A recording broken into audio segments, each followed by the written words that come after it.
406-1101. If you've been through a divorce, if you lost your job, if you're tired of renters, I Buy Houses can get you your money quickly. I Buy Houses will buy your home in Shelby County, DeSoto County, Memphis, Bartlett, South Haven, Horn Lake, Olive Branch, anywhere and everywhere in between in any condition. And yes, they're open 24 hours a day, 7 days a week. I Buy Houses, 901-406-1101. That's 901-406-1101. Grab that pen, 901-406-1101. I Buy Houses.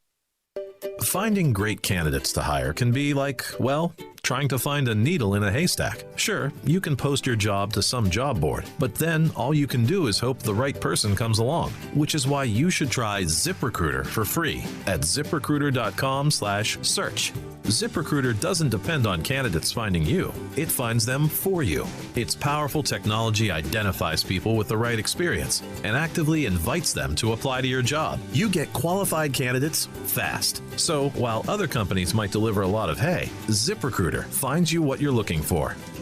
The needle in the haystack.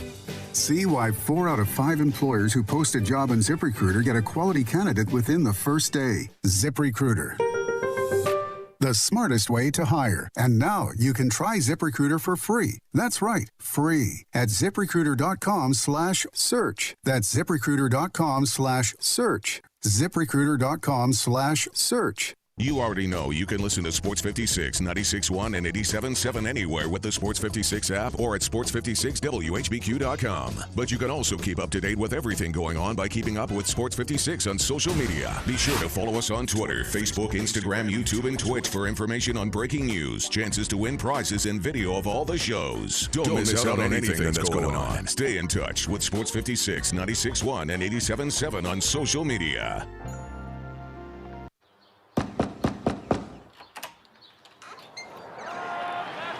Bases loaded here at the top of the ninth. And the pitch. And it's out of here! We deliver baseball caps, mitts, and everything you need to get ready for the game. But what you really get when FedEx knocks on your door is so much more. FedEx Delivery. Game day spirit. What we deliver by delivering. We are Sports 56, WHBQ Memphis, WIVG-FM Tunica Memphis, and WPG-FLP Memphis, Flynn Broadcasting Stations. It's time for Sports Time on Sports 56 with Wolo and Stats. The first hour of Sports Time is brought to you by Lexus of Memphis. Here are your hosts, the voice of the Tigers, Dave Woloshin, and Brett Stats Norsworthy. Welcome in on this overcast Wednesday. Lots of ground we got to cover. Lots of great guests that we will have, including TJ Reeves, Mike DeCourcy, Jason Munns. I guess I have to start to show off by saying the Tigers did themselves in last night in Dallas, in Moody Coliseum, by turning the ball over 21 times. Getting outscored off those turnovers 20-10. That's 10 points in a 5-game loss. And really, when you have 21 turnovers, that's 21 less shots that you get to take, minimum. And there could be more because you might have gotten second chance opportunities. So the Tigers lost this game because they turned the ball over 21 times in a 5-point loss on the road.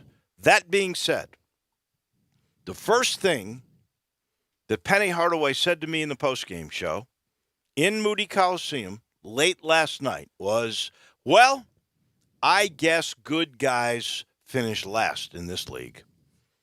And Penny, I want you to listen to yourself, because until you get mad, until you pound the press table, until you stomp your foot, until you get a technical. Throw a chair? No. Don't do that. Until you get a technical, they're gonna run over you. Now, I've asked. Is it new coach initiation? Pardon? Is it a new coach initiation? He's not a new coach anymore. This is the end of his second year. He's never gotten a technical. He's a nice guy. Is it Mike Conley disease? Yeah, I think it is. He thinks if he does a Danny Hurley, it'll be held against him. It didn't hold back John Calipari. I don't see that Danny Hurley's team gets really rough treatment. I would say to you, and I had 3 different people. I cannot name who they are. They understand You'll tell me to break the game of refereeing. And those 3 people looked at all that yesterday. And the goaltend, and I said this on the air last night, the goaltend technically they could use as an excuse that they got it right because there was a whistle when the goaltend call was made.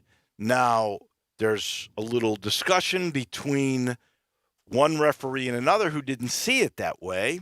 That's why they go to the monitor, and the monitor shows, oh my gosh, it is not a goaltend. Well, in fact, it is a block and possession of the ball. So if you're an experienced crew and you just robbed the team of what would have been a quick turnaround, and you're only down 6, but you would have had the ball, boom, you're running the other way. And instead, now you've called a timeout, and you're going to look it over. And then they go, well, by rule, because we stopped the play, even though we know he's got possession, it's a jump ball, arrow to them, which ends up being 20 more seconds and ends up 2 free throws. And instead of a 6-point game with Memphis ball and 20 more seconds, they get the ball. An experienced crew would have gone, you know what? He had possession of the ball, even though we did stop the play, should be Memphis ball. And that's what a good crew would have done. The other 2 bones of contention, 1 legitimate foul, the very first one on Isaiah Mike that Precious Achiuwa had. The second one, no call at all, a clean block. The so-called flagrant one, and according to 2 of the 3 that I had, they said you could have easily reversed that on a hook and hold on JC, the big guy that was tangled up with Achiuwa. The flagrant foul is a phantom call. And that's why you had Precious Achiuwa, who averages 30 minutes a game for 19 minutes. Yeah. And then as soon as the Tigers get back in this game with a 10-0 run to start the half, 32-30, there is a call, and I hate to say this, but Lester Quinones is his own worst enemy because he raps all the time. He complains, and the referees are not going to give him a break, but Shagwell lowers his shoulder into the guy and knocks him down. And the referee gives him a flop warning and says, out of 10, that hit was a 2. You flopped. You know what? I've always seen every time you lower your shoulder and you make contact, you settle it a little bit. It's a charge. Mm-hmm. In this day and age, that was tough. Yeah. And the main key here is the Tigers turned the ball over 21 times. The referees had nothing to do with that. You said that. You said that first. You led it in the order, I think, of how it devolved last night. Biggest thing to me, I think Tim Jankovich just pure D stole 2 games against the Tigers this year. He did. Shouldn't have won either one of them. That's right. But he did. I think he knows it, too. I think he knows it, too. In the way he commented, I think he knows that. I do think he did a brilliant job. You can't rob a man out on the street like that. He did a brilliant job last night down the stretch when Tyler Harris is in the game. He recognized it. He made and destroyed him. The right plays to get switches where Tyler, who is a little guy, and it's not his fault because he's trying. He's a little guy, and he gets switched up on guys who are 6'8", 6'9", and outweigh him by 70 pounds. He can't do anything. And they took advantage, and they scored 3 or 4 times on those mismatches. The Tiger guard play was deficient last night. It was. I closed last night with my mantra this time of year: guard play, turnovers, made free throws. SMU did all those things. Guard play, Boogie 2 of 10. Damian Baugh, even though he had 6 assists in the game and he had 4 rebounds and did a lot of good things defensively, it couldn't. If they tried those switches on him, he would be equal to the task. But he was 0 for 4 Lester was 4 for 10. All of his scoring, 16 points, came in the second half. You had Tyler Harris, 1 of 7. You add that up, I think the Tiger guards were like 20%. And you haven't said this, and I don't think you're anywhere near it to the C word, to conspiracy. But why does it seem the Tigers always kind of get the greener, less experienced officiating crews, particularly for conference games this last month and a half? They really shouldn't have last night because there's not that many games on Tuesday like there are on Wednesday. Got it against South Florida at home a few Saturdays ago. Yeah. That Saturdays and Wednesdays are the big days. So if you're not playing a premier game, in other words, if it wasn't Houston and Memphis or Cincinnati and Memphis, you're going to get a crew down the road. And that's what they got with USF. That was the worst called game. Got it last night, too, didn't I've seen. And I don't think last night's crew was great. You had a young kid in J.B. Bickers. I'll tell you right here in 1 second. Somewhere on that box score it should be. KB Burdett. Okay. Keith Kimball was the second. Terry Oglesby, who honestly is known as a home. You want him when you're home. He's a home guy ref. He likes applause better than booze. And he's the guy that initially called the goaltend poorly, and then he used the crew chief, so he came up with the remedy. And he's not the most experienced of crew chiefs. He's not a young guy, but he's I don't think he's a great You're not going conspiracy, and W did some dealing with him, are you? That'd be quite an outlandish comment. I must say this. I will confess to you. Those referees didn't find any weapons of mass destruction. One of my destruction, thoughts was, what is the Mustang record with George W. in the house? Now, keep in mind, their record at home, what did I say? It was like 67-14 under Jankovic. And that's last year where they were under 500. They're unbelievable at home. They have been. I thought maybe during one of the timeouts, one of the refs might actually find a WMD somewhere and go, right here, W. I am sure that they basically. We're still looking. Yeah. He's looking with all the selfies he does. I must say this, seriously. The 43rd president of the United States, and the reason I know that is that I had to check with Brett yesterday because I was going to use it in my. He was 43 and his father was 41. And I don't know about the security. I worry about that a little bit because there's not a lot of Secret Service guys that I see around them. One hit on that radio can bring in the black. Oh, you know what? Don't worry about it. Also, the other thing is, I remember. I can't remember which game, but the president of the United States, but the sitting president at the time, was and it might have been at a Navy game, but they actually had dogs come up and in our booth sniff us out. Oh, yeah. And that has never happened at Moody Coliseum. I was at a deal in Hope, a place called Hope, and President Clinton was there. Yeah. They had frogmen in those bayous and ditches surrounding that airport. I know. I mean, it's great. You're not – they're the safest person on planet Earth. And anybody – we had people in our traveling party just walk right up and take a selfie with the president. Yeah. I mean, and – Laura's there, and they're as nice as could be, and the whole half, he's just greeting people and taking pictures with them. No, I didn't. Did you ask him if he's a Nine Inch Nails fan? I didn't even go talk to him.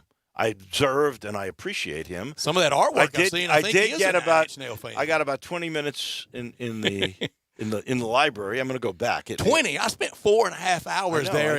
He closed on me. What do you want me to do? They weren't going to give me an exception. And I was not a contributor to the Republican Party, nor was I to the presidency of the 43rd president. Yeah. You didn't see to scale the Oval Office? You didn't walk around in it? No. And the craziest thing happened to me. I swear to you, I don't understand how this happened. The people there in that museum were so nice. They felt so bad. They didn't charge me. They felt so bad that most of those people had arrived so late, and I told them while I was here and all that other stuff. And so the guy goes, all right, you don't have much time. Go see the treasures. Go see the movie, and we'll wait and keep it open a little bit. You see the bullhorn? You got to go. No, you got to go to the courtyard and see the bronze statue. You didn't see the bullhorn? No. Okay. No. I didn't get to see any of that. I'm telling you what I saw. The treasures, the movie. So, Dave, you just did enough to say you went. I did enough to know I want to go back. How's that? Very good. I want to go back. I spent a long time. I'd like to go with you. You could point out a lot of stuff. That would be fun. It's a full research library. You can literally, I mean, you could spend all day, every day at them if you wanted to. And find something new. I got to tell you though, this was very odd. So the sort of the cop who's allowing me to be out there late, he goes, "You got to go take a picture with the presidents." This is that bronze statue of both. Yeah. First he said it was life-size, and I knew that wasn't true because they're about 8 feet tall. But I go, "Oh, that's cool." And I give him my phone, and he puts the camera on, and it's blurry. It won't get set. I go, "Well, let me have it." And I look, and me with my iPhone, I'm still used to a Samsung. This is Mr. Technical, isn't it? So we know our Wolo, don't we? So I go, it's not working. It won't do anything. I go photo, landscape. Okay. I just go even to video just to see if anything would work. Put it back on photo. Then I go into settings. I turn everything off. I turn everything on. Nothing works. It's still blurry. Still blurry. Won't come up. And the WHBQ stream popped up. No, nothing popped up. Nothing popped up. And I just say, "Hey, thank you, man. I don't know." And I'm baffled, so I'm going to go take it to my engineer when I get in there, and I just test it again. So now I'm out of the museum, and it's a 2-minute walk. I'm a minute into the 2-minute walk back to Moody Coliseum, and I go, I don't understand this. And I push the button, and the camera works perfect. And the only thing I could think of is the world knows I'm a Democrat, and they just didn't want me having pictures taken with the Bushes. It's the weirdest thing, I swear to you. They knew you. They spotted you a long way off. This hour brought to you every day by Lexus of Memphis, 2600 Ridgeway, and online at lexusofmemphis.com. Call them at 901-362-8833. Lexus of Memphis offering the Golden Opportunity Sales Event. Great offers on all the 2020 models, always special lease options. Drive in luxury and confidence knowing that every new Lexus comes with complimentary first and second maintenance services. If you've ever thought, "I'd look great in a Lexus," well, you will. And Lexus of Memphis will make sure you will be in one of their beautiful cars by the end of this day if you want to. Stop by right now at Lexus of Memphis at 2600 Ridgeway and put yourself in the driver's seat of an all-new 2020 flagship LS500, and you'll be looking and driving great. Lexus of Memphis, the highest standards in the industry.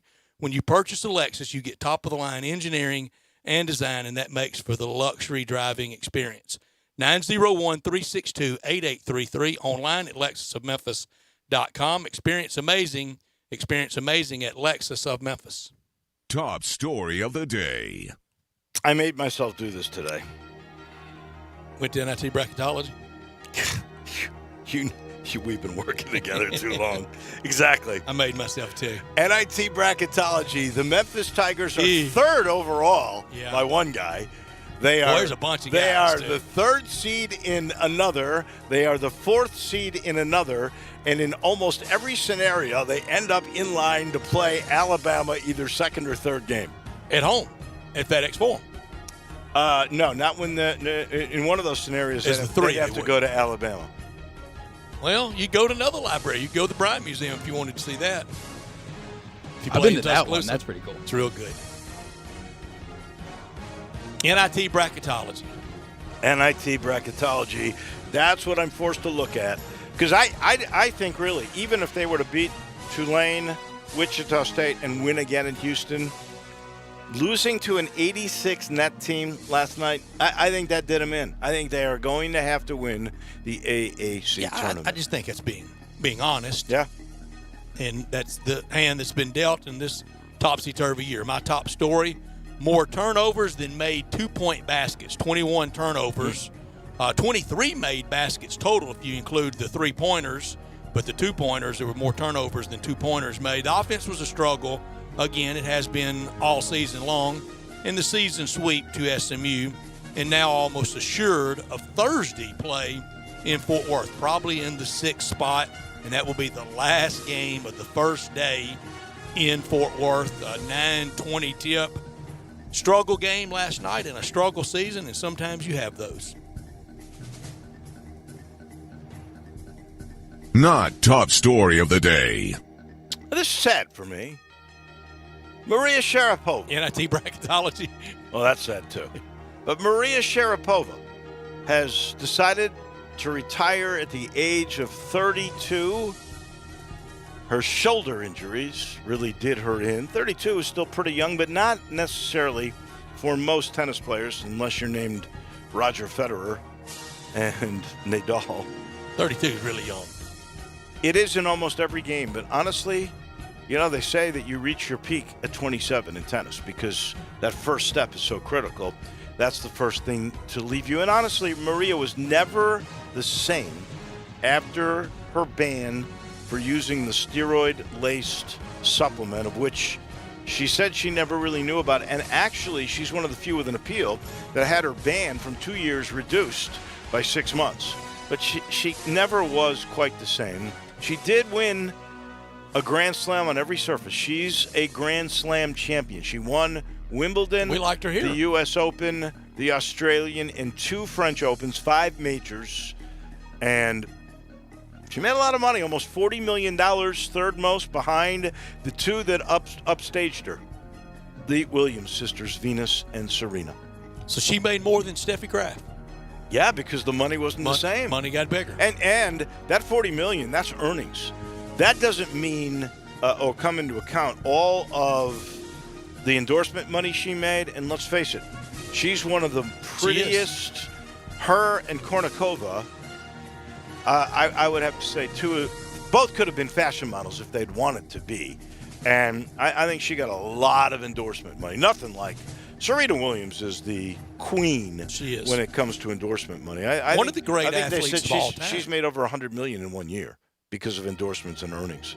Wouldn't you think Serena Williams is one of the great athletes ever? I think so. I think if you were looking and you were going to just rank number one the female? top female athletes any sport of all time, yeah, she's got to be in the top 5. I would have to really look at it.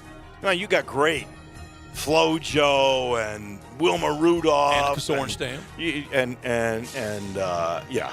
You've got unbelievable athletes that you'd have to take a look at, but she's certainly in that conversation if we really kind of tried to melt it down. I think she's certainly in the top 5 just on first glance. I think she's one of the more compelling TV watches right now. If she's in the tournament and moving through that bracket, you want to watch. You would have to think you're going from a 0.5 rating to a 4.5 if Serena's in the match. She's that good. My not top story, Pelicans and Portland both lost last night. That helps the Grizzlies.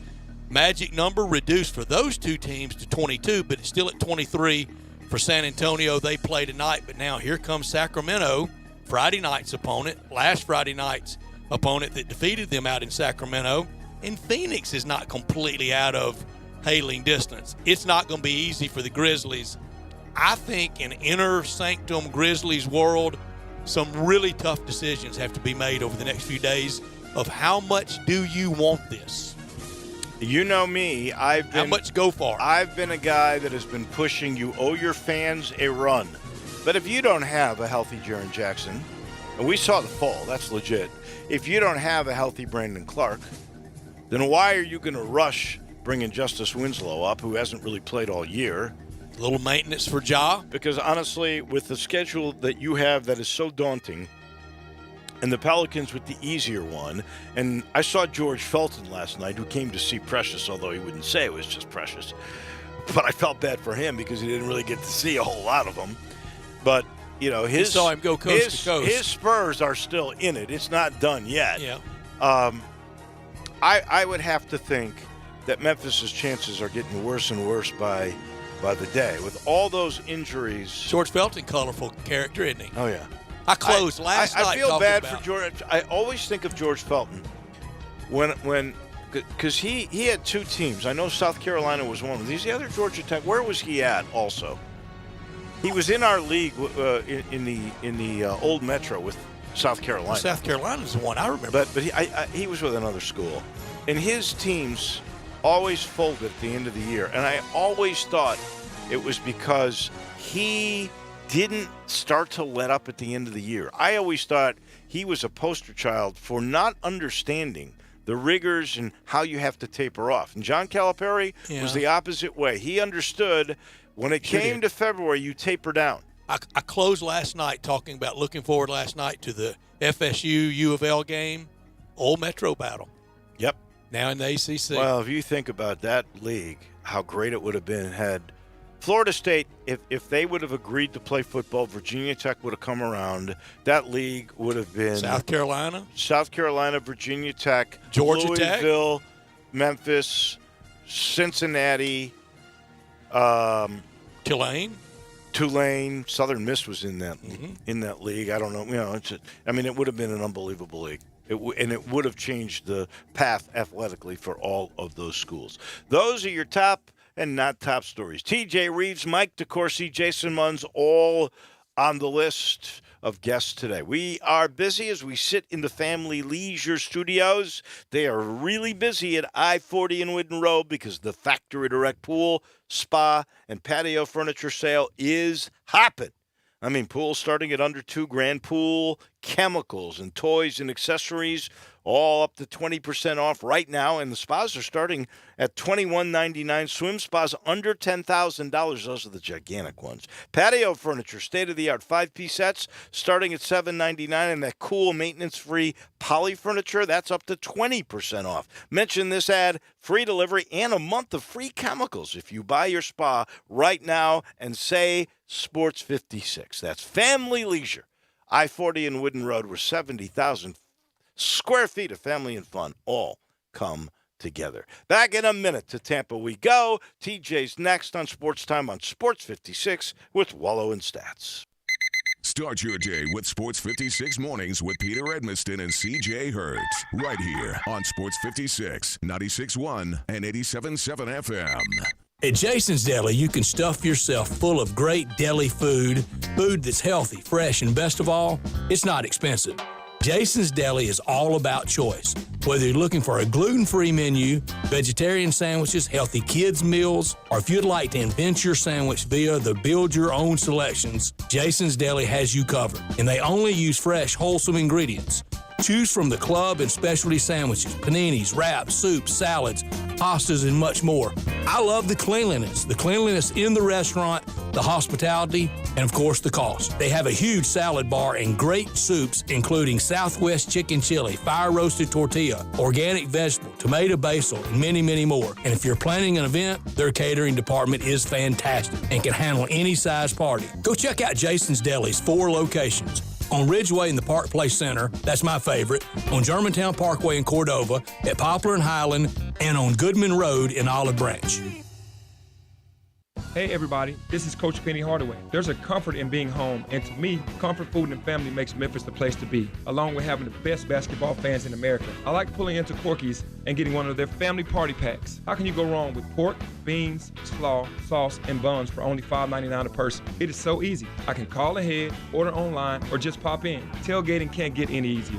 Tell them Penny sent you. Encore flavor, Corky's barbecue.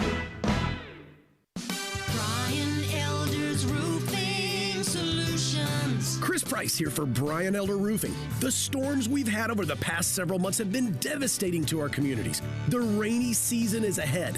You may have not even noticed the dripping in your attic, water stains throughout your home, or even worse, mold and mildew. Please call Brian Elder Roofing and we will send out our project managers to assess any damage. We will not try to sell you a roof if all you need is a repair. We will measure your roof from outer space. 0% for 60 months, even no payments till 2022 are available with approved credit. If you've noticed missing shingles, water stains, leaks in your roof, call us before you call your insurance company at 867-0303. That's 867-0303, and we will provide a free, thorough inspection of your roof's condition. Call 867-0303. Brian Elder's Roofing Solutions. If you're going on vacation, making a college campus visit, or if business takes you out of town, there's just no better place to board your dog than Barks and Recreation, 965 Ruddock Cove between Bud Davis Cadillac and the Blue Plate Cafe in East Memphis. Boarding, daycare, grooming, we have the best of everything at Barks. Indoor-outdoor kennels so your family member can go in and out as they please. Indoor and outdoor play areas. 4 walks a day. group play, and individual attention from the best staff in the Mid-South, which includes an overnight staff to ensure the safety and comfort of your pet 24 hours a day. All reasons to choose Barks and Recreation above all other boarding and daycare facilities. BarksDaycare.com or 509-0909. Check us out and make your reservations now at BarksDaycare.com. If your dog could speak, he'd say Barks. Got something you want to get off your chest? You better have a backup plan. Want to join the conversation? Someone needs to tell him he has to grow up. Join us on the First Bank phone lines at 360-8255 or the First Bank text line at 67129. Now, back to Sports Time on Sports 56 with Wolo and Stats. This hour of Sports Time is brought to you by Lexus of Memphis. Here once again are Dave Woloshin and Brad Norsworthy. We like to party.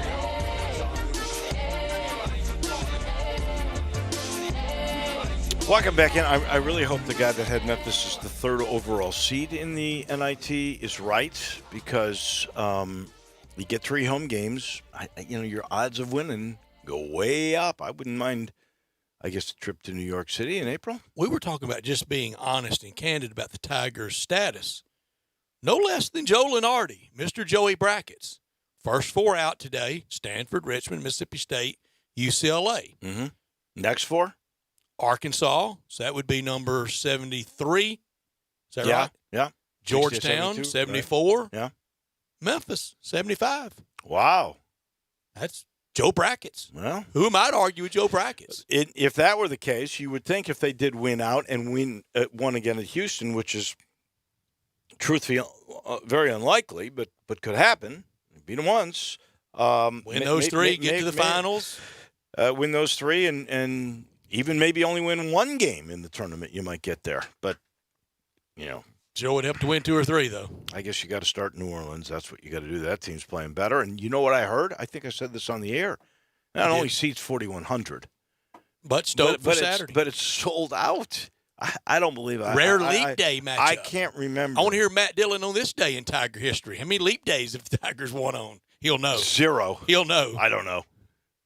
You don't get too many opportunities. That is 4 for sure. years. But every week we get to speak with our friend TJ Reeves down in Tampa, and I'm sure you're glued like everybody is. I wonder what the numbers really are. They moved now the combine to prime time, and everybody's supposed to be glued watching the combine on the NFL channel. Are you one of those people? Not really, no. Good to be with you. I'm disappointed. We got to get back to the Tiger conversation here. I know you were talking about it at the beginning. We got to get back to that in a moment or two. But as we've all grown older, and the 3 of us have done this now for a long time and talked to each other for a long time, I am just amazed at how much the adults, 2 facets, go gaga over high school players they've never seen for college football, and then go gaga over this stuff in T-shirts and shorts that really doesn't mean anything. I would much rather, and I think teams, this is a necessary part of the diligence, but teams will be the first one to tell you, put the game tapes on. Put the tapes on of what they did during their career with helmets and shoulder pads on. I'm with you. Because this is just, it's gotten to the point of silliness that, his stock is going to be so much better because of the cone drill or the broad jump or the up-downs he did or the bench press, et cetera, et cetera. Well, I love the 3-cone shuttle. To your point, I said yesterday on the air about Joe Burrow's small hands. And because 3 other people with small hands didn't necessarily make it, did they watch the ball get thrown this whole year when the guy was setting records and winning a national title? I mean, that would be all. The one guy. Was there a special exemption for LSU's footballs this year that we're all unaware of? No, maybe they were. Maybe they were deflated. So. TJ, and he did it in that Humpty League, the SEC. TJ, I mean, anybody could do that. Now the football in college is a little bit smaller and a little bit lighter. I'm talking fractionally than the standard issue NFL football. Okay. But still, even if you were to chalk up that 20% of his accomplishment. That's right. Or 10 was because there's somehow a slightly smaller football in college that he's able to throw. He's got a worse thing ahead of him than a bigger football or smaller hands in the NFL. It's called, oh my God, the Cincinnati Bengals are drafting me. So that's all these bigger guys to are worry fast. about. TJ, I think the biggest story in the NFL is not going on with the three-cone shuttle. It's going on with the labor deal. It has felt for about a week now that we're really, really close. Some are saying it's on the 1 yard line. It feels close, but it is. I don't know if we'll ever see the final verdict. If it's accepted, it's going to be narrowly. These guys don't want to play 17 games. Well, and again, I don't go out there. I don't suit up, but I love that rationale of we don't want to play a 17th game, but oh, by the way, we play preseason games that we don't get paid for because, by the way, other than kind of like basic per diem money, the contracts don't start until September. When you make the regular season roster, the game checks don't start until then. You're already playing a 17th and an 18th game. They're called preseason games. And by the way, there are guys getting hurt left and right in preseason games that they're not being paid for. So any elimination of the games that no one any longer cares about, I'm all for. We're going to eliminate at least one of them. And the argument is just a silly one. I think there are a lot of players that just want to say no for a myriad of reasons because of the conduct policy, the policy on marijuana, for example, and whether or not it should be allowed. There are a myriad of reasons to say no. The one that is the least credible is we don't want a 17th game because, by the way, they're going to get if my understanding is correct, I'm not in on the negotiation, they're going to get a second bye week as well out of this. So you get another week to rest your body and be healthier during the season as part of this. So, again, I don't know that it gets eliminated enough. You're playing in preseason game number 2, you're playing like half the game, and in preseason game number 3, for a lot of teams, you're playing 3/4 of the game anyway. So you're already playing in extra games as it is that don't count and you don't get paid for.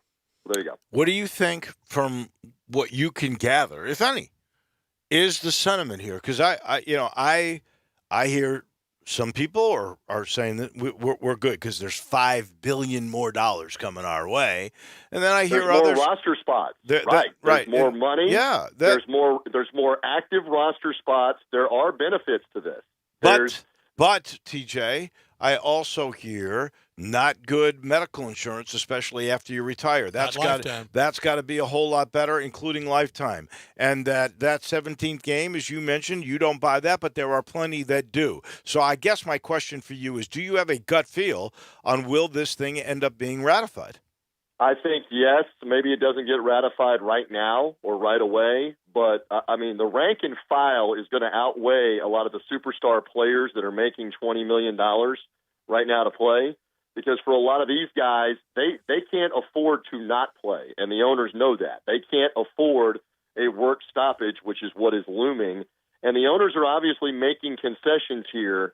It's the very definition of anything that you're doing, whether you're buying a house, whether you're talking about your employment and dealing with your boss and the money that you make, whatever the negotiation is, trying to get your kids to get to eat and get dressed and get them out the door for school, that part of the negotiation, there's give and take, and you've got to have some compromise. You've got to have some give on this standpoint.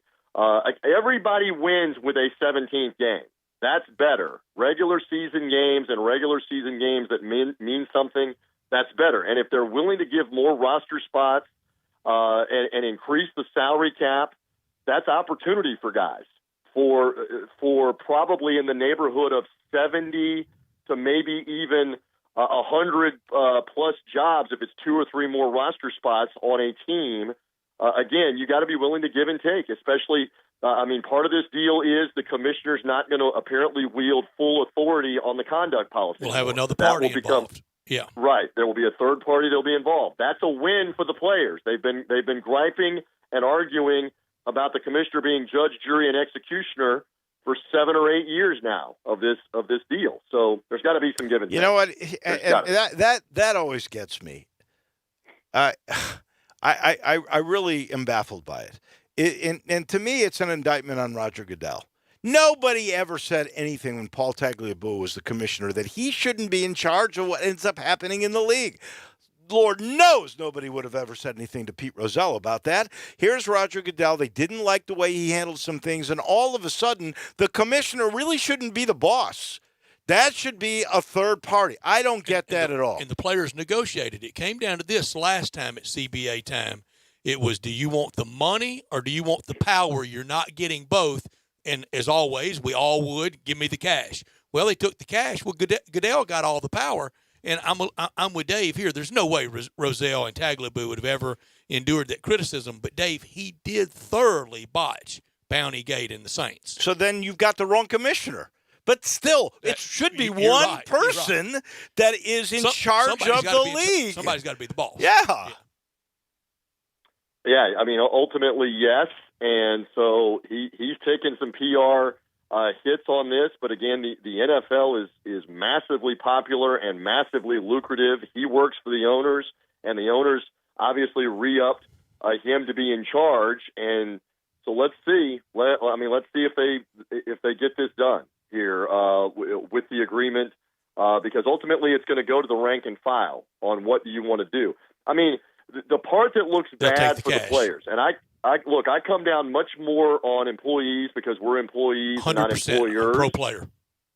Yeah, right. Well, but I mean, I come down much more on the employee side on most any of these things because we're employees. We can identify with that much more so than the owners. But in this case, their executive committee originally recommended this is a good thing. And then they got together and decided, no, this is not a good thing, this thing that we've negotiated. So now if you're the rank and file players, you almost don't know what to believe from that executive committee of 11 guys.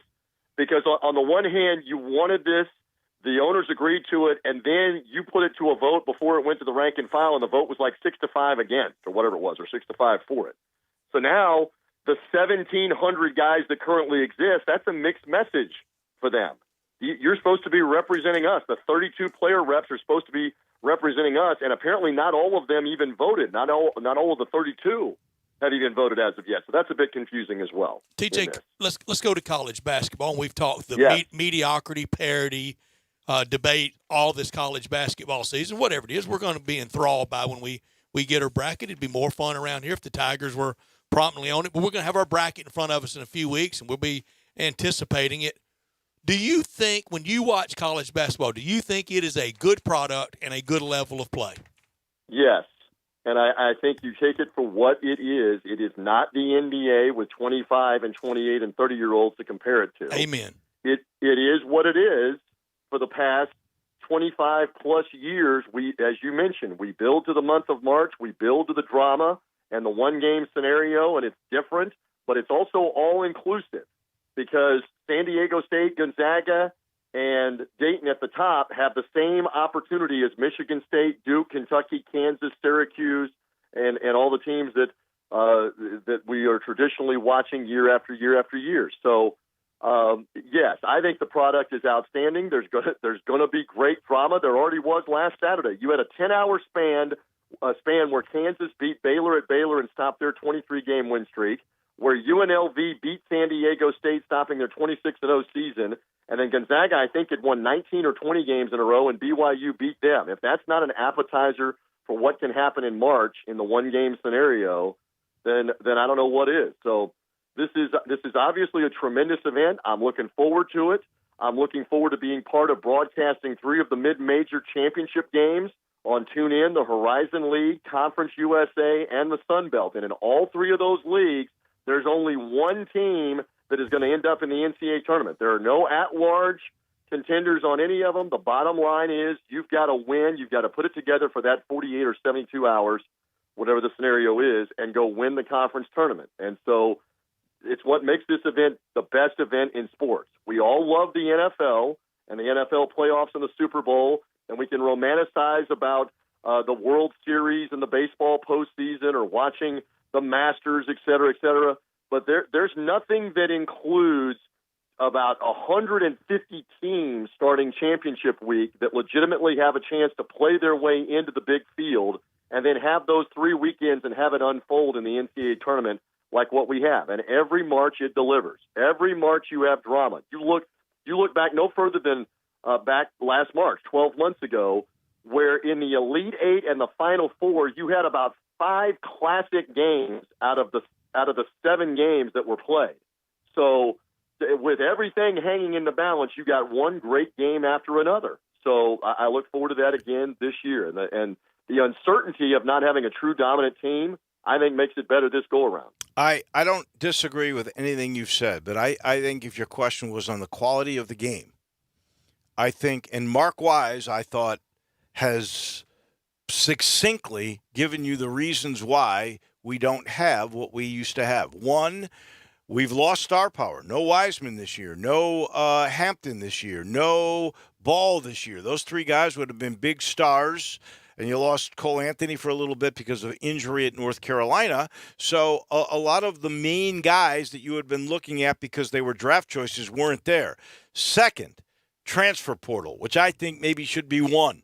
We've got so much of a lack of continuity because now players are leaving because for whatever reason they have the green light to do it. It's okay to do it, and they don't basically have an allegiance to the team they originally signed with. And that's only going to get worse when you're going to get a free year when it all happens. And third, I'll let you come back to it. The third thing is the moving back of the three-point line. Yes. And that's changed a lot in terms of strategy and also of the percentages on what you used to connect with. Now go. Correct. Well, and Mark and I have obviously done this on the national level, and he's been with me, and I actually introduced him to you guys at one point, I think, to come on your show. You did. For this. He and I have gone round and round about the transfer portal. Let me see if I can be as distinct with you guys as I can with him. It begins with the coaches. Until we forbid coaches from jumping school to school, which has gone on for 25-plus years, I have to look out for my family. I have to try to do what's best for me in my situation, and I'm now going to leave even though we've signed the new recruits. Until we address that, then I don't want to hear it anymore about players can't go somewhere else and play immediately. We're not arguing that, TJ, but we're saying that as a byproduct of that, the game is not as good. I don't think the product. I don't think you can tangibly connect the two. That the product is worse off right now because there's a percentage of disgruntled players that go somewhere else, and in a lot of cases they have to sit out for a year. They didn't play immediately somewhere else. I think the problem that has not been addressed for more than about 10 years should have been addressed long ago. Might actually end up helping if guys can go to another place and play immediately one time. It might help the product if that's the case. But in any event, the three-point shot, there is more merit to that, and this is at least the second time that they've moved the line back some. But, hey, if the argument is you're going to go to the next level in the NBA where the line is a good 1.5 feet farther back than where it is right now, then you've got to be ready for that too, that maybe there is an argument that it's too close. I still remember what was the year. It was like 86 or 87. Stats, you may remember the specific year where the ACC had like a 17-foot three-point earlier line. than that, during Mark Price, it ran between the free throw line and the top of the key. Right. It was a layup for Mark Price. Price. And they went berserk with three-point shooting, and they immediately said after that one experimental year, it's got to go back at least a couple of feet here. This is crazy. It really launched Bobby Crimmon's career at Georgia Tech. Make it a little more worthwhile. And look, I didn't do that. I did by accident. Dave, I was just putting it in place, and boom. Oh well. Apologize to TJ when he calls back. We screwed up.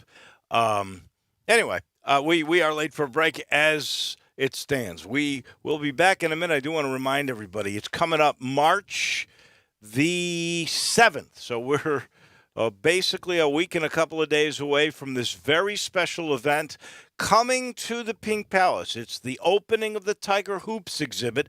You go to the Pink Palace in March, you'll experience 100+ years of Tigers men and women from the very beginnings as the West Tennessee State Normal School.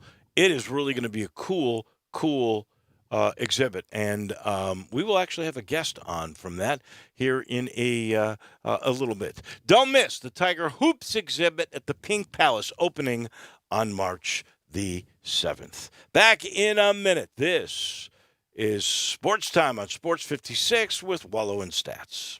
We are Sports 56 WHBQ. Listen to us daily on AM 560, 96.1 FM, or 87.7 FM. Hi, it's me, your nose. I'm so congested. Use the Vicks Sidex nasal spray, would you? Mouth breather. Yeah, the Vicks Sidex nasal spray starts working in seconds and lasts for up to 12 hours. I can breathe again. Vicks Sinex nasal spray is incredible. I feel like a whole new nose. Oh, let's buy a new car so we can smell it. Oh, we're really breathing now. For nasal congestion relief, get Vicks Sinex and breathe freely fast. Use as directed. If you need glass replaced, there's only one name you need to know. Benswanger Glass, the largest full-service glass company in the U.S. They've been an industry leader for over 125 years. For all your residential, commercial, or auto glass needs, Benswanger Glass is the name you need to know. 24-hour emergency service for all commercial customers, plus a nationwide warranty on all professionally installed glass. Visit Benswanger Glass in Midtown, located at 340 South Hollywood, across from the Liberty Bowl. Visit their website, benswangerglass.com. Benswanger Glass. You're in charge of hiring, and Indeed has solutions, like online skills tests, which let a candidate show that they're the right hire. Indeed will also give you this sticky frog, which will suddenly leap and stick to the face of the perfect hire. Okay, there's no sticky frog. But skills tests, that's a for sure. See why independent research by Silk Road shows Indeed delivers 3 times more hires than any other job site. Visit Indeed.com/promo today and get a free sponsored job upgrade on your first posting. Terms, conditions, and exclusions apply. Your Memphis Tigers football program completed the greatest season in program history with 12 wins, a conference championship, and a berth in the Goodyear Cotton Bowl. Season tickets for the 2020 season are on sale now and start at just $100 when you buy 4 in the family fun zone, or $150 for end zone seating. Get your season tickets by May 15th and receive a free gift, concessions deals, exclusive access to regular season and postseason tickets, and more. Get your season tickets today at GoTigersGo.com or call 901-678-2331. Memphis Tigers football. Now, back to Sports Time on Sports 56 with Wolo and Stats. This hour of Sports Time is brought to you by Lexus of Memphis. Here once again are Dave Wolochen and Brett Norsworthy.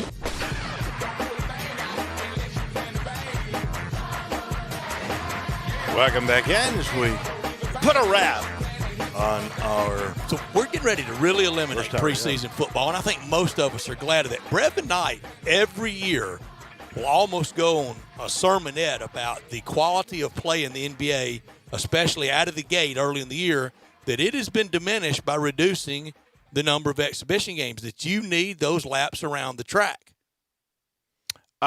We had Joe Theismann on Friday of the Super Bowl. And he voiced the same thing about exhibition football, about how you need to see guys with contact and how they compete. And he felt you needed exhibition games. I would think 3 are enough. And Dave, in the early 70s, standard drill, I've got the 1971 Dallas Cowboy Media Guide open. They played 6 preseason games. Bears played 6 all the time. From August 6th, that was the opener, through 9/11, that was that date. I can remember late 60s here, Eagles and someone here in Memphis.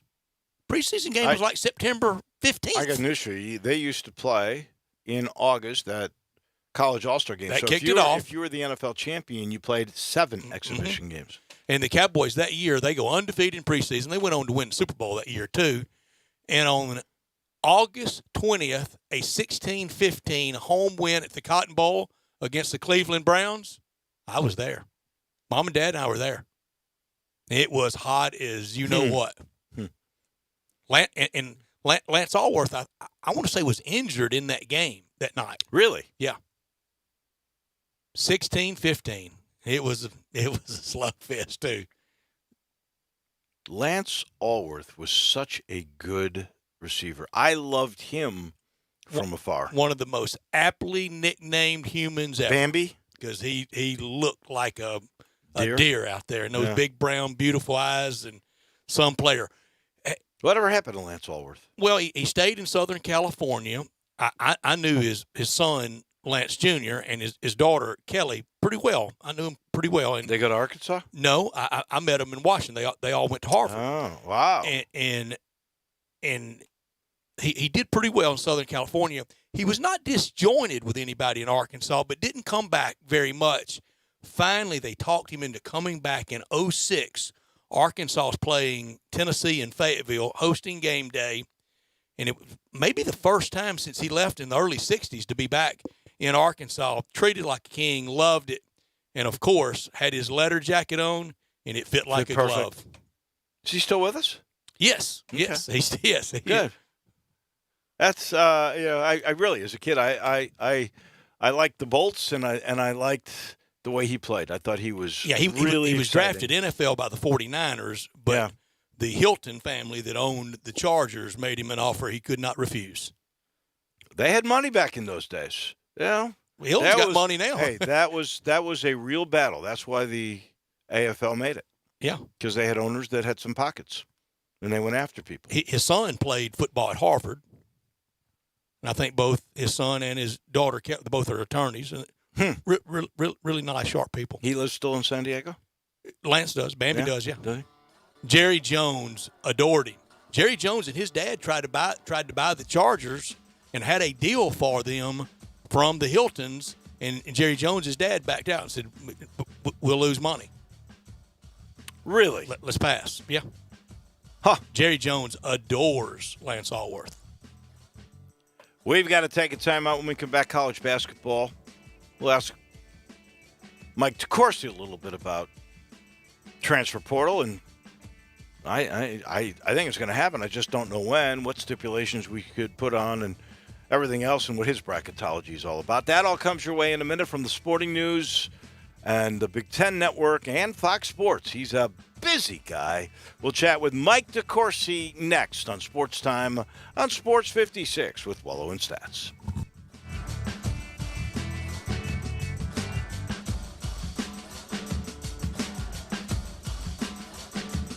Get to Holly Chevrolet in Marion to take advantage of great deals during Holly's 2020 kickoff sale. Right now, get 0% financing for 72 months on the all-new 2020 Chevy Silverado 1500 plus $1,000 bonus earnings.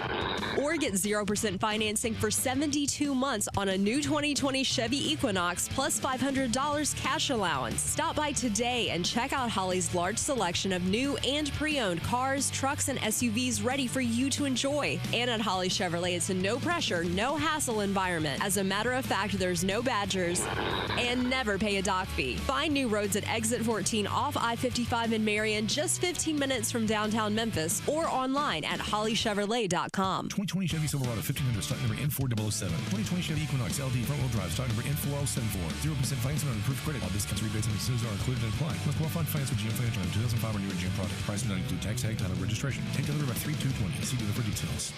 Is imitation the sincerest form of flattery? Not. When it comes to your car audio. Stereo One is the leader in car audio, remote start, security, and more for the past 30 years. Stereo One is proud to announce the grand opening of their new location, 1983 Covington Pike, across from the Honda dealership. To celebrate their new location, Stereo One has marked down their entire inventory. Remote start systems at $129. With free installation. Subwoofer base packages start at just $199. Window tint starting at $129. The entire inventory of radios and touchscreens with features like Apple CarPlay, Bluetooth, and backup cameras are marked to go. Check out Stereo One before you buy online. Their knowledge, friendly sales staff, and pro installation team will take care of you. Visit the Stereo One new location today, 1983 Covington Pike, across from Honda, or visit their mega store at Mendenhall and Winchester. Make sure you go to the originators and not the imitators. Stereo One is still the one for your auto accessories.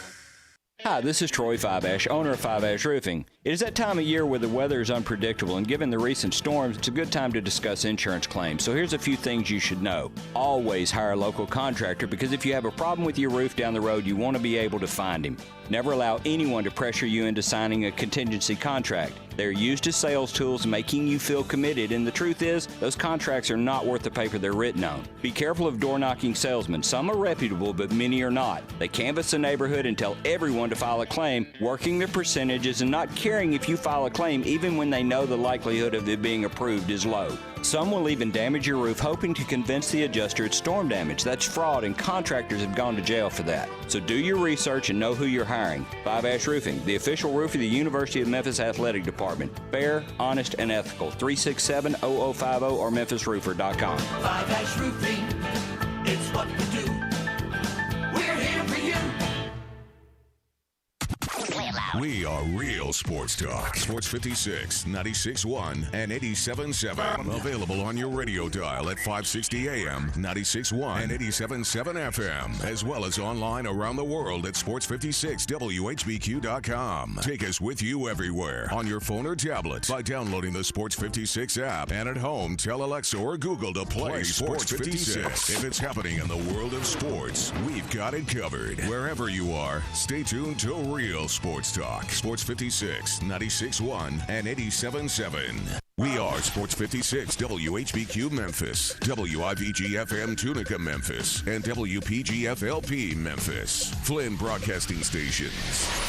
Now, more of Sports Time on Sports 56 with Wolo and Stats. This hour of Sports Time is brought to you by Homer Skelton Hyundai. Here once again are Dave Woloshin and Brad Norsworthy.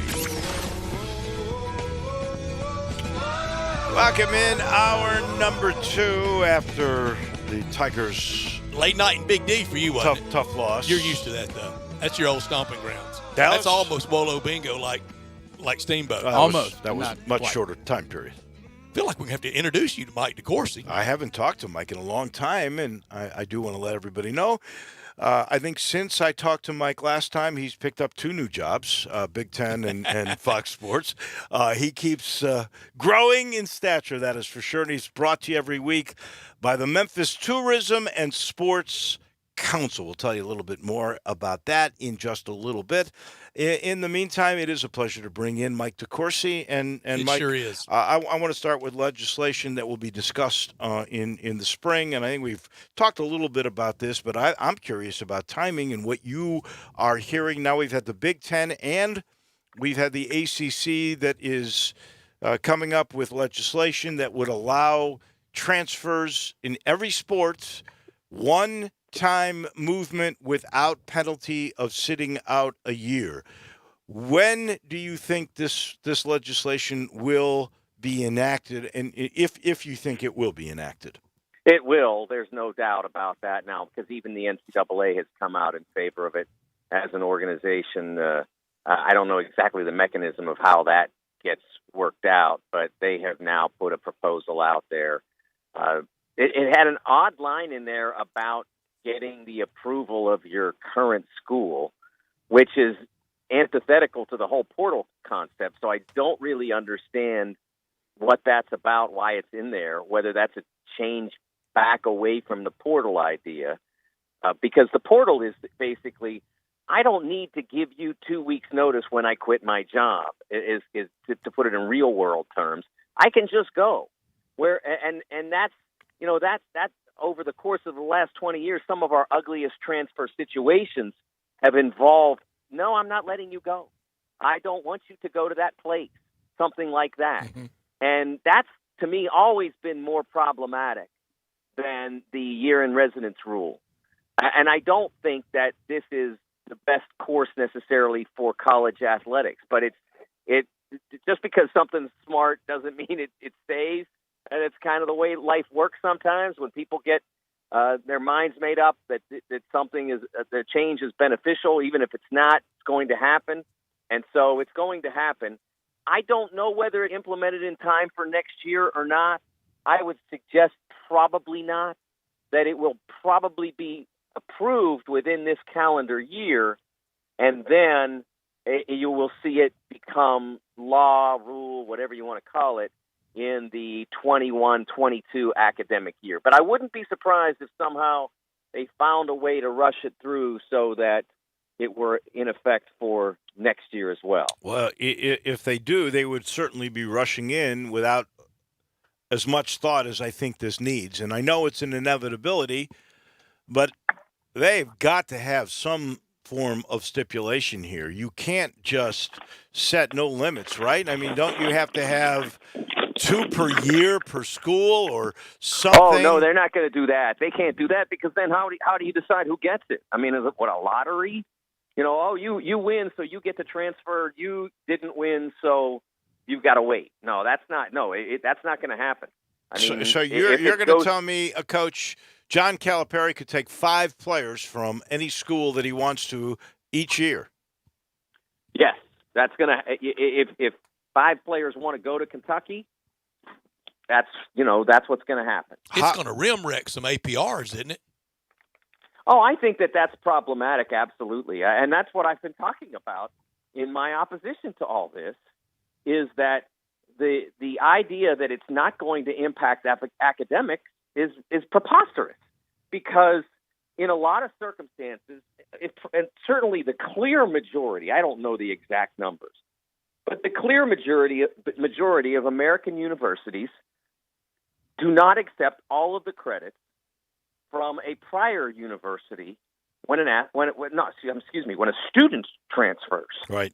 If I go from Point Park to Penn State, say, I'm probably losing some credits, and so this rule had always given the opportunity for in this case for the student athlete to then gain back all that was lost, and perhaps even get farther ahead during that year, whereas now they'll just transfer and be eligible immediately, and when their eligibility expires, that person probably won't be done with a degree. They might be able to catch up some in the summers, but in many cases they will not. What about tampering? How can you put in safeguards that will stop a Power 5 school or even the Big East or the American, I'll put those as more major leagues, from taking away the next John Morant after he has a great freshman year before he's going to go to the NBA? How are you going to stop a Power 5 school that's middle of the pack from going, hey, come here, we'll start you, and you're going to play on TV every night, and we're going to make you NBA ready? How do you stop it? Here's how easy it is, okay? You are the star point guard at some mid-major. Stats is your AAU coach. I call Stats to talk about his current point guard or power forward who's a 4-star prospect, and I'd love to have him. And then Stats happens to mention to me how you are just really, you're thinking you can do better. Right. And I say, wow, I agree with you. I think he can do better. I think I don't even have to say come to my school. Yeah, absolutely, he can do better. I think I could see him playing 35 minutes a night at a major university in the Northeast. Where I mean, I don't have to even say, oh yeah, come play for me. Yeah, it's all in there. I can just make it clear the door is open and the roster has a spot and the scholarship is there, and I don't have to even break a rule to do it. Mike, it's going to be big squishing little. Yeah, I mean, I think that to the extent that that'll happen, I think that will. I think that it always has been a problem for the mids in regards to the grad transfer rule, and now this will happen to them in regards to just straight opportunity. But here's what really bothers me. That doesn't even bother me as much as this does. Okay, what bothers me is, okay, you know what, Dave, you're a star point guard at the mid-major. I need a backup, man. I need a backup. Right. So you say, I think I can play at Mike's school. I think I'm good enough. And I say, oh yeah, absolutely. Come on over here. And then you play 12 minutes a game because that's what was in my mind all along. I never had any plans to start you. You're not good enough to start for me, but you can help me with your 12 minutes, and I won't turn over the ball in those 12 minutes. And then what happens to you? Well, of course I'm going to go out and recruit somebody that's better than you, a 4-star or 5-star guy, and your 12 minutes, maybe I can use you next year for the 12, or maybe maybe those all go away too. Tough. That's what happens. That's what's going to happen in this scenario. And there are writers all over the country and TV analysts all over the country who've been arguing ad nauseum for this, like it's a benefit, and it's not. I'm in agreement with you. It's not best for the sport either. It may be best for the No, athlete it's on not. paper, but in the end, I agree. I don't think it will be in the majority of the cases. One of the other things I haven't quite understood is, okay, so by this legislation, you are granted a one-time transfer, one time, without penalty of sitting out. What happens to the graduate rule? Could you then get a second transfer once you've become a graduate, or is that taken away? Well, that'll be something that I have not seen. I've not seen it explained, and so I don't know whether you can get a second or not. And they're saying one time, so I'm thinking that the graduate transfer rule will still be in place, but I guess it, relative to all transfers, it basically be the same. You can transfer if you stay in 4 years and graduate. Maybe that would matter to a guy. I guess it wouldn't matter if you graduate in any specific period of time. So I suppose it just would go away because I don't think they'll give a second one for that. I don't think they want to promote that. They want to promote graduation, but not that level of movement. Mike, this year a lot of leagues look like a lot of other leagues. It's a lot of parity out there. Dave and I have defended that it's more parity. There are some talking mediocrity. I don't think so. I think it's parity, and I'm thoroughly enthralled and enjoying the season, and the best time of the year is getting ready to come up. In the ACC, how good is it, and will Georgia Tech on probation be eligible for the conference tournament? I think they will. A lot of the majors don't withdraw you from that. It depends on the league, and I honestly don't know what the ACC's policy is. But most of them don't fear that as being a problem because their champion's probably getting in anyway, so it's unlikely that a non-tournament candidate is going to win their championship. That's the reality. I mean, it almost never happens. Georgia, 2013, whatever year that was, 2008. It's been so long. The year of the tornado in Atlanta. That's the last time I can remember that happening at this level. So I don't think they're worried much about that. But you're looking at a conference that's really struggling in terms of its performance level relative to history. This may be as bad as it's ever gotten. But if somebody said North Carolina's in dead last in ACC, you would think that would be a banner year. Yes, true. Yes, that would be true. But unfortunately for them, it's not worked out that way. Wake has been poor, and you mentioned Georgia Tech and Clemson. They all have really struggled. Miami. The Eastern, Miami, the Eastern contingent, Boston College, Syracuse, Pittsburgh. None of them is there right now. It's a league that is in a bad position, and I think some of it is the growing pains of having expanded into areas where the league is not as entrenched as it had been, as it had been in its footprint. When Pitt went to the ACC, they had just come off winning the championship of the Big East when it was an 11-bid league. That was the year that they chose to leave, and I wrote that day that their whole apparatus was going to collapse, and that Jamie Dixon would probably leave, that they would lose their connection to the East, that it would be a struggle to recruit, and all of that happened. And to a degree I hadn't even imagined, because, by 2017, they've won 0 ACC games. And I think they're on the way back up with Jeff Capel. I think that he's an excellent fit, and I think that will happen, that they'll get good. But that has happened. Syracuse has lost its fastball. Boston College really doesn't have an idea of how to be successful in the ACC. They never have, and so that's taken created some problems for them as well. It seems to me that flux will continue.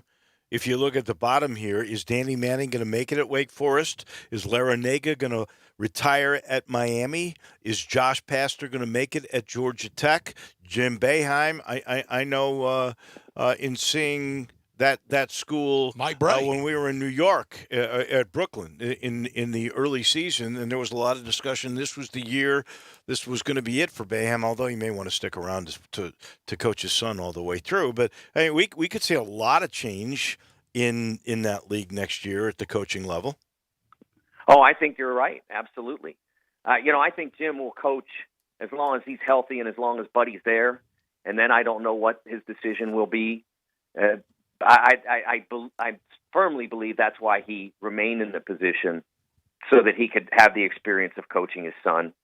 And I think it's been rewarding to the extent that Buddy has played at the offensive end very well. Mm-hmm. Defensively, not great, but he's a freshman. I mean, it's going to take time, and he's not surrounded by a lot of significant veterans. So it's not like that experiment is a disaster. The problems that Syracuse has are not related to that. They lost two players who went early to the NBA draft and weren't selected last year. Tyus Battle and O'Shea Brissett. Losing those two players devastated that program. If they were still in the orange uniform, I think that team would no question be an NCAA tournament team, and maybe at this moment be challenging for the ACC title. It's interesting to me. Boeheim's zone has always been hard to figure out, even though most of the concept is pretty easy, and a lot of times you beat zone defenses, which why coaches don't like to use it. But his has stayed, and the other guy's Frank Haith with that matchup zone that he's got with different principles. Nobody can figure these things out. I don't see why we don't see more of it. It's interesting because honestly, in league play with Syracuse, the good teams beat it in league play. But then what happens is you get into the NCAAs, and as long as Syracuse feels pretty good about itself, then they get in, and people who are seeing it for the first time are like, "What is this?" Yeah. I mean, I saw it with Michigan State 2 years ago. They had two top 12 picks on that team, and they couldn't win.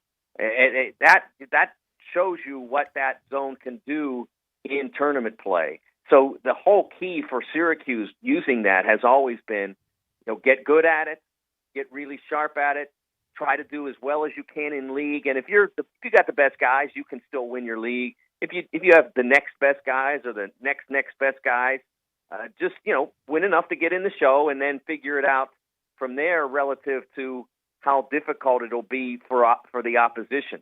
And we saw Syracuse make the Final Four in 2013.